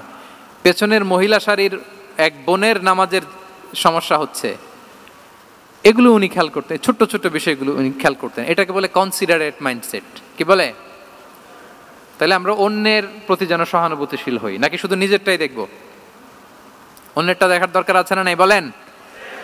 8 নাম্বার হচ্ছে ট্রান্সপারেন্সি। ট্রান্সপারেন্সি মানে হচ্ছে স্বচ্ছতা। ওনার জীবনের চাইতে, ওনার বায়োগ্রাফির চাইতে স্বচ্ছ বায়োগ্রাফি আপনি পাবেন না। No public and private dividation, and in the long history of time no one's life has been recorded more transparently than the life of Prophet Muhammad sallallahu alaihi wasallam. রাসূল সাল্লাল্লাহু আলাইহি ওয়াসাল্লামের চেয়ে বেশি পৃথিবীতে এমন সেকেন্ড কোনো পার্সন আপনি দেখাতে পারবেন না যার জীবনের সবকিছু রেকর্ডেড। সবকিছু রেকর্ডেড। এরকম আছে? ঘরে কি করেছেন, বাইরে কি করেছেন, স্ত্রীর সাথে কি করেছেন, বন্ধুর সাথে কি করেছেন, সাহাবাদের সাথে কি করেছেন, শত্রুর সাথে কি করেছেন, অল আর রেকর্ডেড। সব এন্ড ক্রিস্টাল ক্লিয়ার, একেবারে স্বচ্ছ পানির মতো, স্ফটিক কাচের মতো ক্লিয়ার, ট্রান্সপারেন্ট। ওনার সব কাজে উনি স্বচ্ছতা বজায় রাখতে চাইতেন। কতটা স্বচ্ছ ছিলেন একটা মজার ঘটনা শোনাই আপনাদেরকে। সহিহ বুখারীতে এসছে, রমাদানের শেষ 10 দিন, দ্য লাস্ট 10 days অফ রমাদানে তিনি ইতিকাফ করতেন। তো ইতিকাফ অবস্থায় স্ত্রীরা এসে রাতে দেখা করে যেত, জরুরি কথা আলাপ থাকলে সেরে যেত। একবার রাতে সফিয়া বিনতে হুয়াই ইবনে আখতাব রাদিয়াল্লাহু তাআলা আনহা আসলেন, ওনার স্ত্রী। কথা হলো এবার ওনাকে একটু এগিয়ে দিবেন। মসজিদ থেকে রাসূলুল্লাহ সাল্লাল্লাহু আলাইহি ওয়াসাল্লাম বারান্দার দিকে পাশ দিয়ে আসলেন এগিয়ে দেওয়ার জন্য। ইন দ্য মিন টাইম হঠাৎ দুইজন আনসারি সাহাবী পাশ দিয়ে হেঁটে যাচ্ছেন। রাসূলুল্লাহ সাল্লাল্লাহু আলাইহি ওয়াসাল্লাম আম্মাজানকে বিদায় দিবেন এখানে, হঠাৎ করে তিনি আওয়াজ করে বললেন, আলা রিসলিকুমা, এই দাঁড়াও। ওই সাহাবী দুইজন রাসূল সাল্লাল্লাহু আলাইহি ওয়াসাল্লামের সাথে কে ওটা টের পায় নাই, বুঝতে পারে নাই। বোরকায় আবৃত কোন এক নারী দেখে রাসূল আর ওই নারীকে দেখে তারা আরো দ্রুত গতিতে হাঁটতে শুরু করে দিচ্ছে, আমরা চলে যাই এখান থেকে। দেখেন, রাসূল সাল্লাল্লাহু আলাইহি ওয়াসাল্লাম নিজের অবস্থানকে ট্রান্সপারেন্ট করার জন্য বললেন, আলা রিসলিকুমা, দাঁড়াও। দাঁড়ালেন। তখন রাসূল সাল্লাল্লাহু আলাইহি ওয়াসাল্লাম বললেন যে, ইন্নাহা উম্মুকুম সফিয়া, আমার পাশে যাকে দেখতে পাচ্ছ বলে দেয়া ভালো যে সে কিন্তু অন্য কোনো নারী নয়, সে তোমাদের মা উম্মুল মুমিনিন সফিয়া। সাহাবারা বলে, সুবহানাল্লাহ ইয়া রাসূলুল্লাহ, ইয়া রাসূলুল্লাহ, এ কেমন কথা? আপনি কেন আমাদের কাছে জবাবদিহি করতে যাচ্ছেন বা ক্লারিফাই করছেন? আপনার পাশে কোনো নারী এত রাতে যদি দাঁড়িয়ে থাকে, তিনি তো আমাদের মাদের মধ্যে থেকেই তো একজন হবেন, কেন আপনি বলতেছেন? তখন রাসূল সাল্লাল্লাহু আলাইহি ওয়াসাল্লাম বললেন যে, না, ইন্না শাইতানা ইয়াজরি মিনাল ইনসানি মাজরাদ দাম, শয়তান মানুষের রগে রগে চলাচল করে। ওয়া ইন্নী খাশিতু আই ইউকযিফা ফি কুলুবিকুমা শাররান, আরেক বর্ণনায় আছে শাইআন, আমার ভয় হয় হয়তো শয়তান কোনো সন্দেহের উদ্রেক তোমাদের হৃদয়ে ঢুকায় দিতে পারে। সুবহানাল্লাহ। এজন্য আমি ক্লিয়ার করে দিলাম, এটা আমার বউ, আমার স্ত্রী, তোমাদের মা সফিয়া। দুজন সাহাবী যদি চলে যায়, এমন হতেই পারতো বাড়িতে যে একজন আরেকজনকে জিজ্ঞেস করতে পারতো যে, আচ্ছা নবীর পাশে যে কালো বোরকা পরা মহিলাটা ছিল দেখছো না, এটা কে? তখন একজন হয়তো বলতো, কে আর হবে, আমাদের মাই তো হবে, কোনো এক মা। আরেকজন বলবে, আমাদের উম্মুল মুমিনিনের কেউ ছিল নাকি অন্য কেউ? এরকম একটা হুট করে সন্দেহের উদ্রেক মাথায় আসতে পারে না যে ওনার স্ত্রী ছিল না অন্য কেউ ছিল? আসতে পারে কি পারে না বলেন? ওই সন্দেহের অবকাশটুকু রাসূল সাল্লাল্লাহু আলাইহি ওয়াসাল্লাম রাখেন নাই। উনি বলে দিলেন যে এটা তোমাদের মা, এটা সফিয়া। এই সন্দেহের অবকাশের কোনো সুযোগ নাই। তাহলে রাসূল সাল্লাল্লাহু আলাইহি ওয়াসাল্লামের পুরো লাইফ ছিল ট্রান্সপারেন্ট, একেবারে স্বচ্ছ। তাহলে রাসূল সাল্লাল্লাহু আলাইহি ওয়াসাল্লামের লাইফ তিনি কত স্বচ্ছতার সাথে কাটিয়েছেন, এটা ক্লিয়ার না আমাদের সাথে? Transparent mindset. 9 নাম্বার হচ্ছে অ্যাপ্রিশিয়েটিভ, অর্থাৎ অন্যের প্রশংসা করা। আমরা অনেক সময় অন্য কেউ ভালো কাজ করলে অ্যাপ্রিশিয়েট করতে চাই না, আমরা গুণমুগ্ধ হই কিন্তু গুণগ্রাহী হতে চাই না, অন্যরে ক্রেডিট দিতে চাই না, তার ভালো কাজে স্বীকৃতি দিতে চাই না। হয়তো আমার দলের লোক না, বা আমার চিন্তার লোক না, বা আমার সার্কেলের লোক না, তার প্রশংসা করতে চাই না, তার গুণগ্রাহী হতে চাই না। এরকম মেন্টালিটি আমরা অনেকে ক্যারি করি না? রাসূল সাল্লাল্লাহু আলাইহি ওয়াসাল্লাম এটা করেননি। ভালো কিছু দেখলে মুসলিম হোক অমুসলিম হোক অ্যাপ্রিশিয়েট করতেন। Basically he develop the culture of appreciation. এটা আমাদের করতে হবে। আপনার ছেলে ভালো কিছু করেছে, অ্যাপ্রিশিয়েট করেন, ও কনফিডেন্স ফিরে পাবে। আপনার স্ত্রী ভালো রান্না করেছে, অ্যাপ্রিশিয়েট করেন, সে আনন্দিত হবে। আপনার বন্ধু ভালো কিছু একটা করেছে, তাকে ইন্সপায়ার করেন, অ্যাপ্রিশিয়েট করেন। রাসূল সাল্লাল্লাহু আলাইহি ওয়াসাল্লাম একবার এক বৈঠকে 8 জন সাহাবীকে 8টা কমপ্লিমেন্ট দিয়েছেন। 8টা অ্যাপ্রিসিয়েশন দিয়েছেন। তিনি বলেছেন আরহামু উম্মতি বি উম্মতি আবু বকর। দেখেন 8 জন সাহাবীর 8টা গুণের বর্ণনা দিচ্ছেন। তিনি বললেন আমার উম্মতের মধ্যে সবচাইতে রহম দিলের সাহাবী হচ্ছে কে? আবু বকর রাদিয়াল্লাহু তাআলা। এত রহম দিলের ছিলেন, উনি যখন আল্লাহ রাসূল সাল্লাল্লাহু আলাইহি ওয়াসাল্লামের ইন্তেকালের পরে মসজিদে নববীতে যখন নামাজে দাঁড়াতেন, কান্নার চোটে উনি কেরাতই পড়তে পারতেন না। কমপ্লেন করতো সাহাবারা যে আমরা তো কেরাত বুঝি না, একটু স্পষ্ট করে পড়েন, কান্না একটু থামান। কেন কাঁদতেন? কারণ উনি যখন নামাজে দাঁড়াতেন ওনার ফিলিংসটা হতো এরকম যে কাইফা আকুমু মাকামা রাসূলিল্লাহ, আমি রাসূলের জায়গায় কিভাবে দাঁড়াই, এখানে তো আমার রাসূল দাঁড়িয়ে ইমামতি করেছেন, আমি নবীর জায়গায় দাঁড়িয়ে কিভাবে নামাজটা পড়াই। এই অনুভব থেকে উনি যে কাঁদতে শুরু করতেন, এই কান্নার ধাক্কায় উনি আর তেলাওয়াতই আগাতে পারতেন না। আরহামু উম্মতি বি উম্মতি আবু বকর, আমার উম্মতের মধ্যে সবচাইতে রহম দিলের হচ্ছেন আবু বকর। ও আসাদ্দুহুম ফি আমরিল্লাহি উমর, দেখেন প্রশংসা করতেছেন। আর আমার উম্মতের মধ্যে আল্লাহর দ্বীন বাস্তবায়নে সবচাইতে কঠোর হচ্ছে ওমর। মুনাফিকরা ওনাকে জমের মতো ভয় পেত, ইভেন শয়তান ভয় পেত। রাসূল সাল্লাল্লাহু আলাইহি ওয়াসাল্লাম বলেন ওমর তুমি যদি এই রাস্তা দিয়ে হাঁটো, শয়তান যদি দেখতে পায়, শয়তান এই রাস্তা রেখে দিয়ে অন্য কোনো রাস্তা থাকলে ওইটা দিয়ে হাঁটে। সুবহানাল্লাহি ওয়া বিহামদিহি। আমাদের অনেক সময় এমন হয় না যে আমাদের বাচ্চারা ছেলেমেয়েরা খেতে চায় না, আমাদের নাতি নাতনিরা খেতে চায় না, মায়েরা খাবার নিয়ে পেছনে পেছনে ঘুরে, আর তখন ভয় দেখায় এই রাত্রিবেলা তাড়াতাড়ি খাও, ওই যে বাঘ আসবে বাঘ, বিড়াল আসবে বিড়াল, তাড়াতাড়ি না খেলে কিন্তু ভূত আসবে ভূত। এরকম বলেন আপনারা? বলেন না? এই দায়িত্ব তো আপনাদের কাঁধে থাকে না, তো ওই যে আমাদের বোনরা বলতে পারবে। বোনরা খাবার নিয়ে ঠিকই রাত্রিবেলায় বাচ্চাদের পেছনে পেছনে এরকম দৌড়াতে হয়। তো কি বলতে হয় যে এই ভূত আসলো ভূত, ওই যে বিড়াল আসলো বিড়াল, কুকুর আসলো, এইগুলো বললে বাচ্চারা আবার ভয় পায়, তাড়াতাড়ি করে খায়। তো মদিনাতেও মদিনার বাচ্চারা খেতে চাইতো না। তো খেতে না চাইলে মায়েরা ভূত আসতেছে ভাল্লুক আসতেছে এগুলো না বলে বলতো হা হুয়া ইয়াতি উমর, ইয়াতি উমর, তাড়াতাড়ি খাও তাড়াতাড়ি খাও, ওই যে ওমর আসতেছে ওমর। সুবহানাল্লাহি বিহামদিহি। ওয়া আশাদ্দুহুম ফি আমরিল্লাহি উমর, আল্লাহর দ্বীন বাস্তবায়নে সবচাইতে কঠোর ছিলেন ওমর রাদিয়াল্লাহু তাআলা আনহু। ওয়া আসদাকুহুম হায়াআন উসমান, সবচেয়ে লাজুক সাহাবী ছিলেন উসমান রাদিয়াল্লাহু তাআলা আনহু। শুধু অর্থ বলে যাই। ওয়া আকরাউহুম লিকিতাবিল্লাহি উবাই ইবনে কাব, সবচেয়ে কোরআনের ভালো কিরাত পড়তে পারতেন উবাই ইবনে কাব। আফরাদুহুম যায়েদ ইবনে সাবিত, উত্তরাধিকার বন্টনের নীতিমালা ফারায়েজের জ্ঞান ছিল যায়েদ ইবনে সাবিত রাদিয়াল্লাহু তাআলা। ওয়া আ'লামুহুম বিল হালালি ওয়াল হারামি মুআয ইবনে জাবাল, এই উম্মতের হালাল হারামের স্পেশালিস্ট সাহাবী হচ্ছেন মুআয ইবনে জাবাল। আলা ওয়া ইন্না লিকুল্লি উম্মাতিন আমিনান ওয়া আমিনা হাদিহিল উম্মাহ আবু উবাইদা ইবনুল জাররাহ, সব উম্মতের একজন বিশ্বস্ত লোক থাকে, এই উম্মতের সবচাইতে বিশ্বস্ত লোক হচ্ছে আবু উবাইদা ইবনুল জাররাহ। দেখেন 8 জন সাহাবীর 8টা গুণের কথা বললেন। আচ্ছা রাসূল সাল্লাল্লাহু আলাইহি ওয়াসাল্লাম যখন সাহাবীদের প্রশংসা করেছেন, ওই সাহাবীদের কেমন লেগেছে বলেন তো? ফিলিংসটা ভালো লেগেছে না? হৃদয়ে জুড়িয়েছে, ইন্সপায়ার্ড হয়েছেন, মোটিভেটেড হয়েছেন। সাহাবীদের মধ্যে সবচাইতে সুরেলা গলার কণ্ঠের অধিকারী ছিলেন আবু মুসা আল আশআরী রাদিয়াল্লাহু তাআলা আনহু। তো রাসূল সাল্লাল্লাহু আলাইহি ওয়াসাল্লাম একবার রাত্রিবেলা তার বাসার পাশ দিয়ে যাচ্ছিলেন, দীর্ঘ সময় ওনার কণ্ঠের তেলাওয়াত শুনলেন। পরের দিন সকালে বললেন যে আবু মুসা তুমি তো চমৎকার গলায় তেলাওয়াত করো। আবু মুসা বলে, ইয়া রাসূলুল্লাহ আমি তো কোনোদিন আপনার সামনে দাঁড়িয়ে তেলাওয়াত করি না, আপনি কি করে জানলেন? রাসূল সাল্লাল্লাহু আলাইহি ওয়াসাল্লাম বললেন, গত রাতে তুমি যখন তেলাওয়াত করছিলে আমি তোমার ঘরের পাশ দিয়ে যাচ্ছিলাম, আমি মনোযোগ দিয়ে শুনেছি।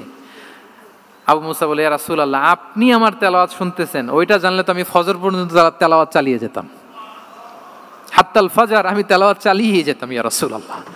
আল্লাহ রাসূল সাল্লাল্লাহু আলাইহি ওয়াসাল্লাম তখন বললেন, লাকাদ উতিতা মিজমারান মিন মাজামিরি আলি দাউদ, হে আবু মুসা দাউদ আলাইহিস সালামের গলায় আল্লাহ তাআলা যেমনি সুরের ঝংকার দিয়েছেন, এই উম্মতের মধ্যে তোমার গলায় আল্লাহ সেই সুরের লহরী ঢেলে দিয়েছে। বলেন এই অ্যাপ্রিসিয়েশন যখন রাসূলের মুখ থেকে পাইলো কেমন লাগবে ওনার? এখানে ধরেন আপনি কেউ হাফেজে কোরআন শেখ সুদাইস যদি বলে যে মাশাআল্লাহ মাশাআল্লাহ আনতা কারিউল কুররা, আপনাকে যদি এটা বলে কেমন লাগবে আপনার? হ্যাঁ, সারা দুনিয়া তো এটা বলে বেড়াবেন যে শেখ সুদাইস আমার রেসিটেশনের প্রশংসা করেছে, খাবার ইমাম আমার প্রশংসা অ্যাপ্রিসিয়েট করেছে। আর স্বয়ং রাসূলুল্লাহ সাল্লাল্লাহু আলাইহি ওয়াসাল্লাম যখন বলে তোমার গলায় আল্লাহ সুরের ঝংকার ঢেলে দিয়েছে, তখন ওনার কেমন লেগেছে? এজন্য আপনার ছেলে মেয়ে স্ত্রী বন্ধু আপনার সার্কেলের কেউ কোনো ভালো কাজ করলে কৃপণতা করবেন না, অ্যাপ্রিসিয়েট করুন। রাসূল সাল্লাল্লাহু আলাইহি ওয়াসাল্লাম অ্যাপ্রিসিয়েশন আমাদেরকে শিখিয়েছেন। ইভেন মুখাইরেক নামে এক ইহুদি ছিল, মদিনার সব ইহুদিরা বিট্রে করেছে, কিন্তু এই মুখাইরেক নামে এক ইহুদি উহুদের যুদ্ধে মুসলিমদের পক্ষে লড়াই করে নিহত হয়েছে, সে তার কথা রেখেছে। মুসলিম সাহাবীদের শহীদদের লাশের সাথে যখন এই ইহুদি তার লাশও আনা হলো, রাসূল সাল্লাল্লাহু আলাইহি ওয়াসাল্লাম তার দিকে তাকায় বললেন, মুখাইরিক খায়রু ইয়াহুদ, মুখাইরিক is the best among Jewish. তিনি বললেন মুখাইরিক, এই পৃথিবীতে যত ইহুদি আছে এখানকার ইহুদিদের মধ্যে মুখাইরিক হচ্ছে সবচেয়ে শ্রেষ্ঠ ইহুদি। দেখেন মুখাইরিক কোন ধর্মের ছিলেন? মুসলিম নাকি কোন ধর্মের? ইহুদি হওয়ার পরেও তাকে এপ্রিসিয়েশন করতে রাসূল সাল্লাল্লাহু আলাইহি ওয়াসাল্লাম ভুলেন নাই। তাহলে আমরা যেন এপ্রিসিয়েটিভ মাইন্ডসেটের অধিকারী হই। 10 নম্বরে হচ্ছে ফ্লেক্সিবল, মানে কোনো বিষয়ে খুব অনড় হয়ে থাকা, এটা রাসূল সাল্লাল্লাহু আলাইহি ওয়াসাল্লাম ছিলেন না, ফ্লেক্সিবল ছিলেন। আমরা অনেক সময় বলি না যে ভাই আপনি কি 9টায় আসতে পারবেন না 10টায়, বলে আম ফ্লেক্সিবল উইথ দিস, মানে যেটা বলবেন আমার সমস্যা, এরকম ইজি গোয়িং ছিলেন উনি, গো ধরে থাকতেন না, যে কোনো পরিস্থিতিকে সামলে নিতেন। ফ্লেক্সিবল হচ্ছে যে কোনো পরিবেশ পরিস্থিতির সাথে নিজেকে মানিয়ে নেওয়া, খাপ খাওয়া, নিজেকে সামলে নেওয়া, সলিউশন বের করে ফেলা, এটা রাসূল সাল্লাল্লাহু আলাইহি ওয়াসাল্লামের ছিল, এটাকে বলে ফ্লেক্সিবল মাইন্ডসেট। নাজরানের 60 জন খ্রিস্টান পাদ্রী এসেছিল মদিনায় দেখা করতে।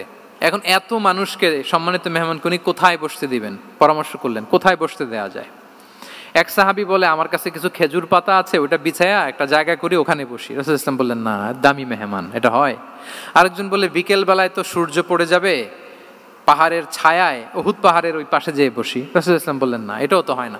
বলতে বলতে ওই 60 জন পাদ্রী চলেই আসছেন এই মানে বিদেশি মেহমান, ফরেন ডেলিগেশন। কি করবেন?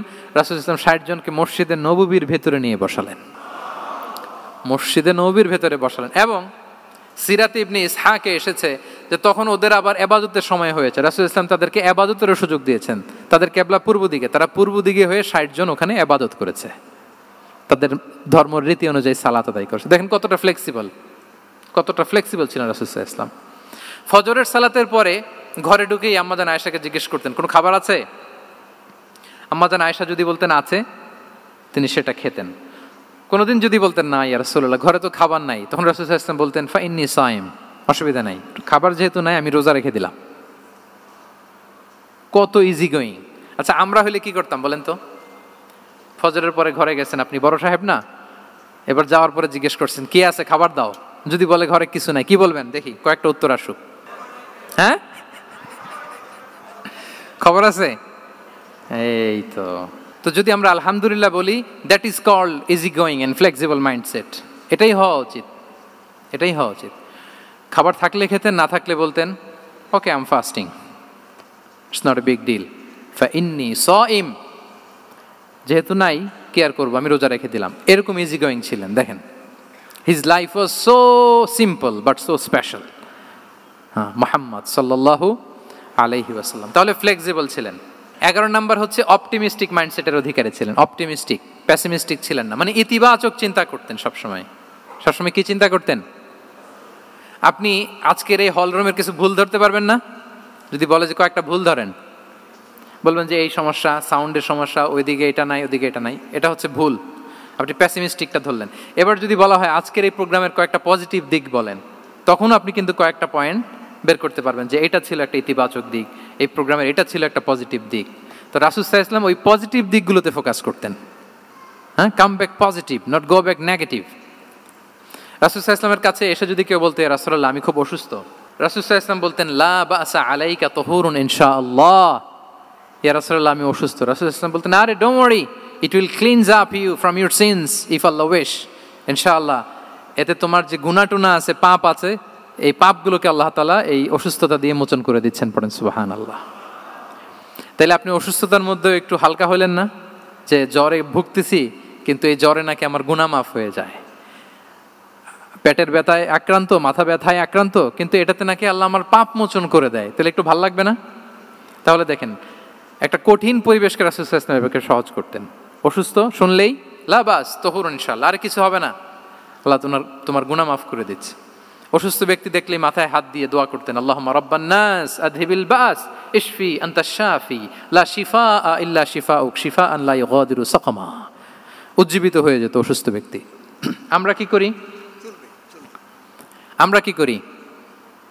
কাউকে অসুস্থ দেখলে, রোগাক্রান্ত দেখলে, ওই রোগে সবচাইতে কষ্ট পেয়ে যে মারা গেছে তার ঘটনা বলা শুরু করি যে হায় রে ভাই আপনার ক্যান্সার, আমার এক খালা ছিল ক্যান্সারের 4th স্টেজে চলে গেছিল, 14টা কেমো দেয়া লাগছে, এই যে ফিরিস্তি একেবারে ওনার দাফন কাফন পর্যন্ত।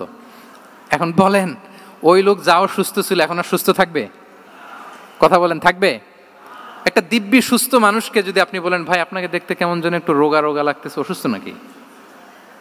এরপরে প্ল্যান করে ধরেন আপনি বললেন, উনি আবার ওদিকে যাওয়ার পরে আরেকজনকে প্ল্যান করে বলতে বললেন, বললো ভাই ব্যাপার কি, চেহারাটা কেমন শুকনা শুকনা। এরকম 5 জন বলার পরে ওই বিকেলে কাঁথা গায়ে দিয়ে শুয়ে ফেলবে বিছানায়। তোরে আপনি অসুস্থ এমনি বানায় ফেলছেন। কিন্তু রাসূলুল্লাহ সাল্লাল্লাহু আলাইহি ওয়া আলিহি ওয়াসাল্লাম উনি বলতেন লাবাস লাবাস আলাইক তাহুরুন ইনশাআল্লাহ, আরে সুস্থ হয়ে যাবা। এজন্য দেখতে গেলে আপনি উৎসাহিত করবেন, বলবেন আরে ভাই আপনারা তো খুব সুস্থ লাগতেছে। কে বলছে আপনি অসুস্থ? অসুস্থতার কোনো ছোঁয়াই তো আপনার মধ্যে নাই। হ্যাঁ, you are looking very fine, চমৎকার লাগতেছে আপনার, কে বলছে? তো ভালো হয়ে যাচ্ছেন। এটা বললে উনি আশা পায়। আর আপনি যদি ওই রোগে সবচেয়ে কষ্ট পেয়ে যে মারা গেল, এই ঘটনা যদি ওনারে শোনান, উনি বাঁচবে বলেন? তাহলে আমরা মানুষকে উৎসাহিত করব, অপটিমিস্টিক হব, প্যাসিমিস্টিক হব না। এবার বলুন হুনাইনের যুদ্ধে, কুইজ, হুনাইনের যুদ্ধ কত হিজরিতে হয়েছিল? 8ম। হ্যাঁ, মাত্র 2-4 জন বলতেছে। আমাদের ওই যে হাসানা ফাউন্ডেশনের একটা সিরা অলিম্পিয়াড চলতেছে, এটাতে অংশগ্রহণ করতে হবে আপনাদের। আমরা প্রতিদিন একটা করে কুইজ জানান দিচ্ছি মানুষদেরকে, একেবারে সব মুখস্থ হয়ে যাবে ইনশাআল্লাহ। তাহলে 8ম হিজরিতে হাওয়াজিন বনু সাকিব গোত্রের বিশাল ব্যাটালিয়ন নিয়ে ওরা আসছে। এবং ওরা আসছে যে আমরা শুধু একা যাব না, আমাদের স্ত্রী বাচ্চা কাচ্চা, আমাদের যার ঘরে যত সম্পদ আছে সব নিয়ে মরুভূমিতে যাব। এটা নিয়ে যাব কেন? সবার মধ্যে যেন ইন্সপিরেশন আসে যে যদি আমরা হারি আমরা সব শেষ, আমাদের সম্পদও নিয়ে যাবে। আর এগুলো রক্ষার জন্য হলেও মুহাম্মদের বিরুদ্ধে আমাদেরকে জয়লাভ করতে হবে। কি টেকনিক দেখেন। সব যখন নিয়ে দাঁড়াইছে বিশাল বাহিনী, এক সাহাবী এসে বলল ইয়া রাসূলুল্লাহ, কালকে তো আমাদের খবর আছে, এই বাহিনীকে আমরা কি করে পরাস্ত করব? ইয়া রাসূলুল্লাহ, এসে দেখুন, পাহাড় থেকে দেখুন কত বিশাল বাহিনী। রাসূল সাল্লাল্লাহু আলাইহি ওয়াসাল্লাম দেখা মাত্রই বললেন তিলকা গনিমাতুল মুসলিমিনা গাদান ইনশাআল্লাহ। আরবি যারা বুঝেন যে it will be the war booty for the Muslim community tomorrow ইনশাআল্লাহ। আরে এগুলো তো আমরা সব গনিমত আকারে ব্যাগে কইরা মদিনায় নিয়ে যাব। এই যুদ্ধে জয়লাভ করে যা আছে এগুলো উটে করে ওয়ার বুটি হিসেবে মদিনায় নিয়ে যাব। বলার সাথে সাথে সাহাবীদের সব ভয় দূর হয়ে গেল, আবার প্রাণ ফিরে পেলেন, সজীব হয়ে উঠলেন, উজ্জীবিত হলেন। তাহলে আমরা অপটিমিস্টিক হব, আমরা ইতিবাচক চিন্তা করব। এবং ইসলাম আল্লাহ তাআলার ব্যাপারেও আমাদেরকে ইতিবাচক ধারণা রাখতে উৎসাহিত করে। হাদিসে কুদসিতে আল্লাহ বলেন আনা ইনদা যান্নি আবিদি বি, আমার বান্দার নিকট আমি তেমন, আমার বান্দা আমার ব্যাপারে ঠিক যেমন ধারণা করে। আপনি যদি ধারণা করেন আল্লাহ দয়ালু, ঠিকই আল্লাহ তাআলাকে দয়ালু পাবেন। এখন বলেন আল্লাহর ব্যাপারে কার ধারণা কেমন? আল্লাহ তাআলা খুব প্রতিশোধ পরায়ণ না? প্রচন্ড রাগী, আমাদের সবাইকে জাহান্নামে দেওয়ার জন্য বসে আছেন না? তাহলে কি ধারণা বলেন তো? তিনি দয়াময়, তিনি মেহেরবান, তিনি আমাদেরকে অবশ্যই ক্ষমা করবেন। এই বিশ্বাস আল্লাহর প্রতি আমাদের সবার আছে তো? এই বিশ্বাস যদি থাকে ঠিকই আল্লাহ তাআলাকে রহমান রাহিম হিসেবেই আপনি পাবেন। লাস্ট হচ্ছে রেজিলিয়েন্ট। শেষ, I am going to conclude my speech today. Resilient হচ্ছে যাকে থামানো যায় না, আনস্টপেবল। সংকট কাটিয়ে ঘুরে দাঁড়ানোর সামর্থ্য যার থাকে তাকে বলে রেজিলিয়েন্ট। লেগে থাকার মানসিকতা, টিকে থাকার যোগ্যতা, সহজে হার না মানার যে অ্যাটিটিউড, এটাকে বলে রেজিলিয়েন্ট মাইন্ডসেট। রাসূল সাল্লাল্লাহু আলাইহি ওয়াসাল্লামকে আল্লাহ তাআলা এই মাইন্ডসেট দিয়েছিলেন। ওনাকে হারাইতে পারছে কেউ? জীবনের সাথে এটা সেট করে নেন যে আমি কখনো হারি না, আমি হয় জিতি নয় শিখি। আমি কখনো হয় জিতি নয় শিখি। এই মাইন্ডসেট যদি গ্রো করেন আপনার হারাইতে পারবে কেউ? পারবে না। রাসূল সাল্লাল্লাহু আলাইহি ওয়াসাল্লাম he was unstoppable, having unbelievable সাবর। ধৈর্যের পাহাড় নিয়ে, আনস্টপেবল অ্যাটিটিউড নিয়ে তিনি শুধু সামনে গিয়েছেন, পেছনে যান নাই কখনো। সীমাহীন কষ্ট আর সংগ্রামের মধ্য দিয়ে গিয়েছেন, থামাতে পারে নাই ওনাকে কেউ পারে নাই। ইয়াতিম হিসেবে জন্মগ্রহণ করলেন, পৃথিবীর আলো দেখবার আগে বাবাকে হারালেন, ছোট বয়সে মাকে হারালেন, পরে দাদাকে হারালেন, এরপর চাচাকে হারালেন। শিয়াবে আবি তালেবে জেল খেটেছেন 3 বছর। Physical torture, mental torture, life threat, হত্যা করার ষড়যন্ত্র হয়েছে। আল্লাহ তাআলা বলেছেন আজ রাতে হিজরত করো। ব্ল্যাক ম্যাজিক করা হয়েছে। লাবিদ ইবনুল আসাম, এক ইহুদিদের মিত্র, ওনাকে ব্ল্যাক ম্যাজিক করেছে। মারার জন্য খাদ্যে বিষ মিশিয়ে দেয়া হয়েছিল। বাজুর মাংস, খাসির বাজুর মাংস পছন্দ করতেন। খাইবারের এক ইহুদি নারী এই ছাগলের এই মাংসের মধ্যে বিষ দিয়েছিলেন। ইহুদিদের পক্ষ থেকে betray, treachery, conspiracy and what not, কি বাকি ছিল বলেন? ষড়যন্ত্রের এমন কোনো ধরন ছিল না যেটা তারা বাকি রেখেছে। কিন্তু রাসূল সাল্লাল্লাহু আলাইহি ওয়াসাল্লামকে কি থামানো গিয়েছিল? বলেন, থামানো গিয়েছিল? গোটা বিশ্বব্যাপী উনি ছড়িয়ে দিয়েছিলেন লা ইলাহা মুহাম্মাদুর, so nothing can stop him. আমাদের যে লক্ষ্য, ওই লক্ষ্য পানে আমরা পৌঁছবই, আমাদেরকে কোনো কিছু থামাতে পারবে না ইনশাআল্লাহ। বলেন, আমরা আমাদের লক্ষ্য পানে মানজালে মাকসাদে দৌড়ে দৌড়ে যাব। আমাদেরকে থামিয়ে দেয়া হলে আমরা হাঁটতে থাকবো, সেখানে আমাদেরকে আঘাত করা হলে আমরা হামাগুড়ি দিয়ে সামনের দিকে যেতে থাকবো, সেখানেও থামিয়ে দেওয়ার চেষ্টা করা হলে আমরা আমাদের মঞ্জিলে মাকসুদের দিকে অপলক নেত্রে চেয়ে থাকবো। আমাদেরকে কেউ থামাতে পারবে? রেজিলিয়েন্ট, অনর, অটল, আনস্টপেবল, এই মাইন্ডসেটের অধিকারী ছিলেন। ফলেই তিনি লা ইলাহার বাণীকে গোটা বিশ্বে ছড়িয়ে দিতে পেরেছেন। তাহলে আমরা রেজিলিয়েন্ট হতে চাই কি চাই না বলেন? সম্মানিত শুধু মোট কয়টা মাইন্ডসেট জানলাম? 12টা। এগুলোকে আমরা নিজেদের মধ্যে ধারণ করতে পারবো ইনশাআল্লাহ। কারণ রাসূল সাল্লাল্লাহু আলাইহি ওয়াসাল্লাম আমাদের জন্য যা নিয়ে এসেছেন ওইটাই আমাদের আঁকড়ে ধরতে হবে। যেটা বারণ করেছেন ওইটা থেকে আমাদের দূরে থাকতে হবে। যে আয়াত দিয়ে শুরু করেছিলাম সূরা হাশরে, ওমা আতাকুমুর রাসূলু ফাখুযুহু ওমা নাহাকুম আনহু ফানতাহু। নবী যা এনেছে ধরো, নবী যা বারণ করেছে সেগুলো ছেড়ে দাও। আমরা আল্লাহ তাআলার কাছে কামনা করি আমার নবী ওনার যে থট প্রসেসকে ডেভেলপ করেছেন, ওনার যে অ্যাপ্রোচ অ্যান্ড মাইন্ডসেটকে ডেভেলপ করেছেন, আমরাও যেন আমাদের মাইন্ডসেটকে ঠিক ওইভাবে করতে পারি। আমাদের রাসূল সাল্লাল্লাহু আলাইহি ওয়াসাল্লাম যেভাবে চিন্তা করতেন, আমাদের ভাবনা এবং চিন্তার আঙ্গিনাও যেন ঠিক সেই রকম হয়। আমরা সবাই পড়ি আমিন। তার মাইন্ডসেট হবে আমাদের মাইন্ডসেট। কি বলেন? পারা যাবে তো ইনশাআল্লাহ? তাহলে কয়টা মাইন্ডসেটের কথা বলেছি? 1 নম্বরে কি ছিল? God centric. 2 নম্বরে ভিশন ওরিয়েন্টেড। 3 নম্বরে উইজডম ড্রিভেন। 4 নম্বরে রিফর্ম সেন্ট্রিক। 5 নম্বর ওপেন মাইন্ডেড। 6 নম্বর এন্টারপ্রেনারিয়াল। 7 নম্বর কনসিডারেট। 8 নম্বর ট্রান্সপারেন্ট। 9 নম্বর অ্যাপ্রিশিয়েটিভ। 10 নম্বর ফ্লেক্সিবল। 11 নম্বর অপটিমিস্টিক এবং 12 নম্বর রেজিলিয়েন্ট। এটা ছিল রাসূল সাল্লাল্লাহু আলাইহি ওয়াসাল্লামের মাইন্ডসেট। এই মাইন্ডসেট দিয়ে যদি আমরা আমাদের মাইন্ডসেটকে সাজাতে পারি, আমাদের সফলতা দুনিয়া এবং আখিরাতে কেউ ঠেকাতে পারবে। আল্লাহ তাআলা আমাদের সবাইকে কথাগুলো বোঝার ও আমল করার তৌফিক দান করুক। হাদা মা ইনদি ওয়াল ইলমু ইনদাল্লাহি আলাইহি তাওয়াক্কালতু ওয়া ইলাইহি উনীব। আসসালামু আলাইকুম ওয়া রাহমাতুল্লাহি তাআলা ওয়া বারাকাতুহু।